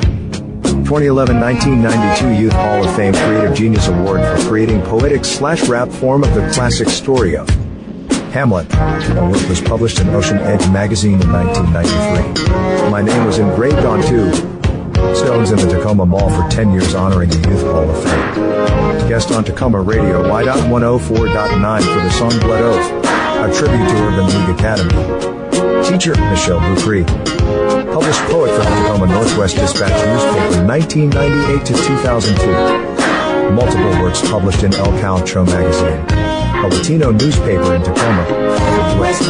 1999 spokesman for Evergreen State College Tacoma Law Club. Worked on expungement clinic. Participated in the San Francisco Cleo LSAT workshop. Guest on the Podcast Institute for Black Justice, hosted by Carol Mitchell. Promoted the book, The Obia Woman, 2021 hip-hop historian and creator of the Surve Notice Hip-Hop Museum on Facebook. Highlights Northwest hip-hop in a broad history and cultural narrative. Features live interviews, information, and links. Also features the blog, The Artifacts newsletter, written and published by myself. Professional experience. Public speaking and leadership. I am a professional performer that has been in the spotlight since I was 12 years old. I have perfected my craft through years of educational training, practice, and life experience. For this reason, I am usually the face man when it comes to promoting a group effectively. I am a published author, and I have acquired multiple skills throughout my years of educational training. I am highly creative and can usually come up with groundbreaking ideas when brainstorming alone or in a group. Youth Hall of Fame Creative Genius Award. Empowerment Zone spokesman for the youth and young adults of Tacoma. spokesman for the Law Club at Evergreen State College, Tacoma. Employment history: Northwest Dispatch, Tacoma, Washington, 1992 to 2001. Reporter / poet, journalist. Tower Records, Tacoma, Washington, 1992 to 1994. Buyer, cashier, customer service, custodian. Texaco gas station, Tacoma, Washington, 1995. Cashier / product stocker / customer service. Professional services unlimited, Fort Lewis, Washington, 1996. Dishwasher / busser. Do well services and supplies, city, state, 1997. Commissary warehouse worker / custodian. Strive, Tacoma, Washington, 1991 to 2003. Reporter / director / camera tech / video editor / spokesman, Evergreen Law Group, Olympia, Washington, 2012 to 2012. Paralegal in training, DSHS, Anastasia Armour, Tacoma, Washington, 2017 to 2021. Home care assistant, education, Stadium High School, Tacoma, Washington, 1992. HS diploma, General Urban League Academy, Tacoma, Washington, 1998. Certificate, business communication / typing, Tacoma Community College, Tacoma, Washington, 2008. Associate of Arts, Business Administration, Bates Technical College, Tacoma, Washington, 2008. LL.B. Barber / Stylist, Bartending Academy, Tacoma, Washington, 2008. LL.B. Mixologist, Evergreen State College, Tacoma, Tacoma, Washington, 2012. Bachelor of Arts, Liberal Arts, Communication Skills, Reading, Writing, Leadership, Public Speaking, Typing, Acting, Performing Arts. H. Paralegal experience, Business Communication, Negotiation. H. Video operator, editor, Creative Ingenuity, Customer Service. Publications: The Obia Woman by Anastasia Armour, The Obia Woman at Amazon. Tom, August 2017, novel, book, The Art of Facts newsletter, The Art of Facts newsletter, blogger. Tom, April 2022, to the Surve Notice Hip Hop Museum, the Surve Notice Hip Hop Museum. Facebook. Com, March 2022, Northwest Dispatch. Multiple poems for newspaper by George Hoyt. Virginia Taylor, Pat Richardson. January 2002, The Evergreen Law Club. Tacoma Facts Newspaper.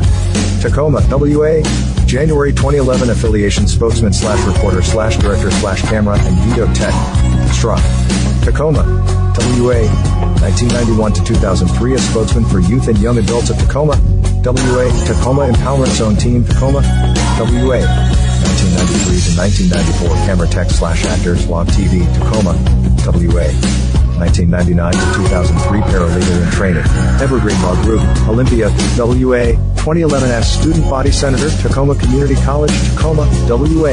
2008 to 2022, licensed mixologist. Bartending Academy, Tacoma, WA. 2008, traffic control flagger, Tacoma Community College, Tacoma, WA. 2008, barber stylist, Bates Technical College, Tacoma, WA. 2007 to 2008, training LSAT prep, Clio Law Conference, San Francisco, TA. 2011 honors Hamlet. Rap, George R. Hoyt, Youth Hall of Fame Creative Genius Award, Tacoma, WA. 1992 ASG Scholarship Award, Bates Technical College, Tacoma, WA. 2008 Talent What's Up / What's Up, College Edition, producer / performer / director / actor, Shrive, Honor Roll, remember George Rampage Armour, Black Sheep of Tacoma, Full Movie, producer, performer, actor, director, editor, Students Television. Harold G. Moss, Council Member, District No. 4. December 16, 1998. To whom it may concern. I am writing this letter on behalf of Mr. George Hoyt, a young man that I have come to know and admire over the past 4 to 5 years. I met Mr. Hoyt during the time I served on the Tacoma City Council and as mayor of the city. Mr. Hoyt was chosen to represent the city's youth in Tacoma's Empowerment Zone application in 1994. During this time, Mr. Hoyt, along with city staff, community representatives, Congressman Norm Dix and I traveled to Washington, D.C. to make the formal presentation of our application directly to Henry Cisneros, Secretary, Department of Housing and Urban Development. It was during that time I noticed George's rare gift for negotiation. He spoke with the Secretary confidently, listened and demonstrated a patience far beyond his years. The Secretary confidently listened and remarked about his presentation and depth of knowledge of what young people could expect from being included in the application. George continues to be active in the community. His participation has centered on his interest and skills in media projects. He's an excellent interviewer who possesses a real sense of depth and asks insightful questions. He is also involved with Surve, a youth-sponsored television program that focuses on involving young people in the direct hands-on experience of video production. I am particularly pleased with his production called Jones in the Speed Zone. The show, which was created as a result of a vision George had, is aimed at educating young people on how to deal with the issues they face. The show hopes to impact young people by showcasing their peers handling negative situations in positive ways. It is using the old adage, if you give a man a fish, he can eat for a day, but if you teach a man to fish, he can eat for a lifetime. I take great pride in recommending him to you as a dedicated young man whom I have a lot of faith in and who has a bright future ahead of him. Should you have additional questions or would like further information, please feel free to contact me at 253-798-7590. Sincerely, Harold G. Moss, Council Member, District 4. Of a classical education. The Evergreen State College, Tacoma Campus, March 12, 2022. To whom it may concern. From Peter Baccio, J.D., LLM. Regarding George Hoyt, TCC student. George Hoyt, my former student at the Evergreen State College Tacoma campus, has asked me for a letter of support for financial assistance in order to continue in his academic program. I do so gladly. I have had him in an array of classes during his time at the Tacoma campus. I was also his advisor and know his work well. As a student, George was outstanding, gifted, and focused. His questions and comments on issues ranging from law, politics, history, literature, and public policy demonstrated careful preparation for each class discussion. He is a mature, dedicated, and highly focused adult learner. He was a meticulous researcher and a strong writer. He demonstrated sophisticated critical thinking skills. He is capable of analyzing government policies and assessing their impact, especially on our most vulnerable populations. In other areas, he always listened carefully and collaborated very effectively with others, a key in the academic, political, and professional realms. During group project work, he was patient with his fellow students and thoughtful. Other students valued his contributions and enjoyed working with him. In short, he is an empathetic person, concerned about the direction of our nation and the obvious burdens faced by other Americans, especially people in the margins. He is determined to make a difference. He was thriving at the Tacoma campus, working effectively in diverse groups and producing excellent outcomes. I fully support George's goal of procuring enough assistance to complete his academic goals at TCC. He is a talented student with great potential. Please feel free to contact me Batchup at Evergreen EDU if you have further questions. C.R. Taylor Law, P.E.S. 203 4th Avenue East Suite 407. Olympia, Washington 98501. March 9, 2022. To whom it may concern. I am writing concerning George Hoyt. I am an attorney, in practice continuously since 2006. Between 2007 and 2011, I worked with a firm called the Evergreen Law Group, PES, located in Olympia, Washington. I was one of the managing partners of the firm, beginning in 2009. During that time, I represented individuals accused of crimes and represented people who had been the victims of police misconduct in civil, federal litigation. In 2010, the Evergreen Law Group employed George Hoyt as an intern. As one of the managing partners, I had the opportunity to both supervise and work closely with Mr. Hoyt. As I recall, Mr. Hoyt's job duties included both duties along the lines of a legal assistant answering the telephone, greeting clients, filing legal documents, assisting with organizing the calendar, but also assisting with developing a marketing strategy. In particular, I recall Mr. Hoyt assisting in writing a script for a video advertisement and actually appeared as an actor in that video. My recollection is that Mr. Hoyt was eager to learn about the interworkings of a criminal defense/police misconduct legal practice, and more than capable of providing a positive contribution. Mr. Hoyt reached out to me recently and indicated he is currently enrolled in a paralegal program at Tacoma Community College. I worked with a graduate of that program in the past and am aware of other attorney colleagues also using that program as a source of office staff. I have no concerns about Mr. Hoyt's ability to complete the program and find work in the legal field upon graduation. Regards, /S/Christopher Taylor. Christopher Taylor, Attorney at Law. 36035280004, voice, Taylor Law. Com 36057010006, fax. 21st, 2022. To whom it may concern. RE, reference for George Hoyta. Please accept this letter of reference and recommendation for Mr. Hoyta, whom I have known since he was my high school student during the early 1990s and throughout the time since then. I have no reservations whatsoever in my support for this young man whose brilliance and capabilities have, unfortunately, been obscured and untapped by the circumstances of his life for much of his young adulthood. Mr. Hoyta has a keen intellect, a love of knowledge and a strong work ethic, the likes of which I truly have not seen many times in my 35-plus years as an educator. Beyond that, he has a deep and abiding love of humanity and strives always, in his personal and professional life, to work for truth, equality and justice for all. As the only child of his invalid mother, Mr. Hoyta's launch into the fullness of his potential has been postponed for nearly 20 years because he cared for his mother, for the past 7 years, full-time. Since his mother's recent passing, he has been working, with support from Employment Security, Workforce Education Services Tacoma Community College and staff and faculty who know him, to complete a paralegal studies degree. Mr. Hoyta has aspired to be a lawyer for as long as I've known him, and he is finally in a place where he can begin to realize a career in the legal profession.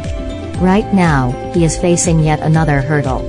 After applying for unemployment and beginning studies under the Worker Retraining Grant Program, he was informed by Employment Security that he wouldn't qualify for training benefits because paralegal is not currently in demand. It happens that one of my professional roles for over 5 years was as Worker Retraining Specialist, and so I have been also assisting him with advice on appealing this decision. I have no doubt that Mr. Hoyta, given the chance to complete his paralegal degree while continuing to collect his unemployment, will be very successful in his legal career. He is a fine young man with drive and determination and is exactly the kind of person we want in our legal profession. Thank you for your consideration. Sincerely. Lori Arnold, M.Ed. Independent Consultant. claritynpnu@gmail.com.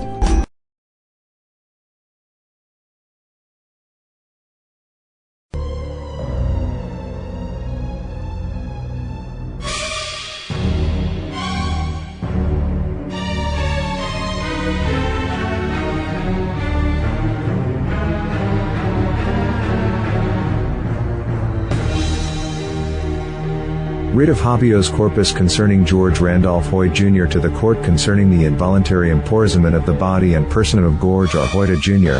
I am requesting the immediate release of Tay defendant and forced medical treatment from police and fire department and the unmust exploring and invasion of home and property. We direct to violations provided and protected by Bill of Rights in America. Home invasion. Kidnapping, no due process assault. Destruction of private property. Possible arson. Asset removal. This is the second time the police have attempted a home invasion of my apartment, and I want to be free from this harassment and be compensated for my pain and suffering. George R. Hoyta. Last Will and Testimony. By George Ramsage Hoyt Jr., George Randolph Hoyt Jr., George Rampehayamur, Dominance Fortune the Infamous Game Untamed, Surve Notice, R.A. Destruction, Salim Osiris Shabazz, Dismas Emmanuel Amur. To whom it may concern. by no stretch of the imagination am I suical or particularly homicalid. However, in the event of my untimely death for any reason, I have sound mind and body do leave all my worldly possessions, donated to the Evergreen State College Tacoma campus, Maxine Mims / Carol Mitchell, IBJ. In the event, there is to be no resuscitating, not equals no organ donorship. Just burn the body. I love you all, Tacoma, WA. Yours truly, GRA, Black Sheep of Tacoma, Zmas Ea Tel Victoria. Dear Vina, Spanish Hills Management. I have read and reviewed your noticeably signed eviction document, and agree that the perceived facts seem concerning. However, the lack of due process in this case and the fact that this is the second home invasion in 6 months leads me to believe that the true facts of the matter can be resolved strictly by reviewing the unedited footage of the firefighters and police body cameras from forced entry to kidnapping without due process to involuntary imprisonment. Please consider these bodies of evidence before making any further reckless accusaciones. George R. Hoya 2,533,015,421 Room 1416. To Wellbound Doc Unit. I understand that due to a lack of my medication, I was admitted into involuntary care at Wellbound Hospital. After weeks of treatment, I am feeling fine, and want to be discharged as soon as possible. Things I need: my food stamp card, my Apple insurance card, social security card, and a bus pass. Spanish Hills Living Conditions should know a plan where meds can be delivered to my door. These are my requests, and I'm asking to be relieved from custody immediately. Thank you, Gr. Hoyta. To Tom Horton. I am hoping for a temporary discharge as soon as possible, as I need to pack up my belongings and put them in storage since I have now been evicted due to the lies and half-truths of the police and fire department. Judge and Mr. Josh Cook. I went out today to take of my business. My eviction is due on the 8th of July. I have a lot of packing to do. To Maxine Mims. In the event that I cannot hold on to my mother's works of art, I give them to Maxine Mims and Carol Mitchell, who have proven to me that they are most capable of using their mysterious powers responsibly. To my SW, I would like to set up my EBT card and Medicaid card as soon as possible. Thank you. To Mark Anthony Urban / Chavez. I am writing to request a copy of the transcript and any video / audio of my trial for my personal archive. I am also requested an appeal on this decision, as it is my estimation that mens rea and foul play have been involved. I am also requesting the other 2 court appearances transcript / audio / video done in November-December 2022 at Multicare Hospital. To Dr. Hoa, Dr. Emily Robinson of Ellenmore. Dr. Hoa was the one who signed my beloved mother's death certificate. At the time, so much madness was going around me that I never got to say goodbye to my mother, Anastasia Armorer. I would like all documents, video and audio, and what was done to save her life, and her final moments, immediately. To Dr. Emily Robinson. Whether strictly liable or negligent, your steroid injection was the catalyst that made my mom's inflammation spread so fast around her body she was unable to move. This matter is far from legally settled between us. To Angela Naylor, CEO, Chris Rakinas, CFO, Brian Neal MD, CMO, Ryamian Service, CCO, Crystal Edwards, Director of Utilization Management. We the inmonts both voluntary and involuntarily, by way of expectation under constitutional law, and just plain human ethics, have certain demands that we want to see happen here at EWB Hospital. We want access to internet and email facility for the patients. We want a room provided for exercise equipment. We find it ridiculous to be constantly fed and not be able to work off calories contributing to poor health. We want the right to refuse any medication that would destroy or change sexual energy or orientation to be charged with a crime before a crime is committed is illegal at worst, and unethical at best. We want complete access to the local and global news. The excuse of trigger to keep us isolated from the outside world is unacceptable. Those that don't want to see the news always have the power to leave the room. Only the universe or the Most High gives or grants rights. Rights are a manner of ownership. We, as living entities, as the sole owners of our purpose and our journey. Therefore, we humble challenge whether our rights can be diminished or taken away under any circumstance. rights can only be imposed by a corrupt government that has tread over the Bill of Rights, and now threaten the belief of rule of law here in America. Sincerely yours. Chattel named George R. Hoy Jr., a Q-tall named Dismas Emmanuel Amur. Dear Wellfound, I am making a few requests concerning my situation here at Wellfound, and would like to be pointed in the right directions to those who could help me. The true nature of my illness, I would like to speak to my provider and perhaps see their files concerning my treatment for said illness.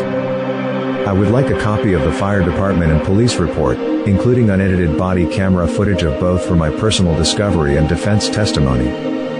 I would like multi-care involuntary administration, no due process, of my person in November of 2022.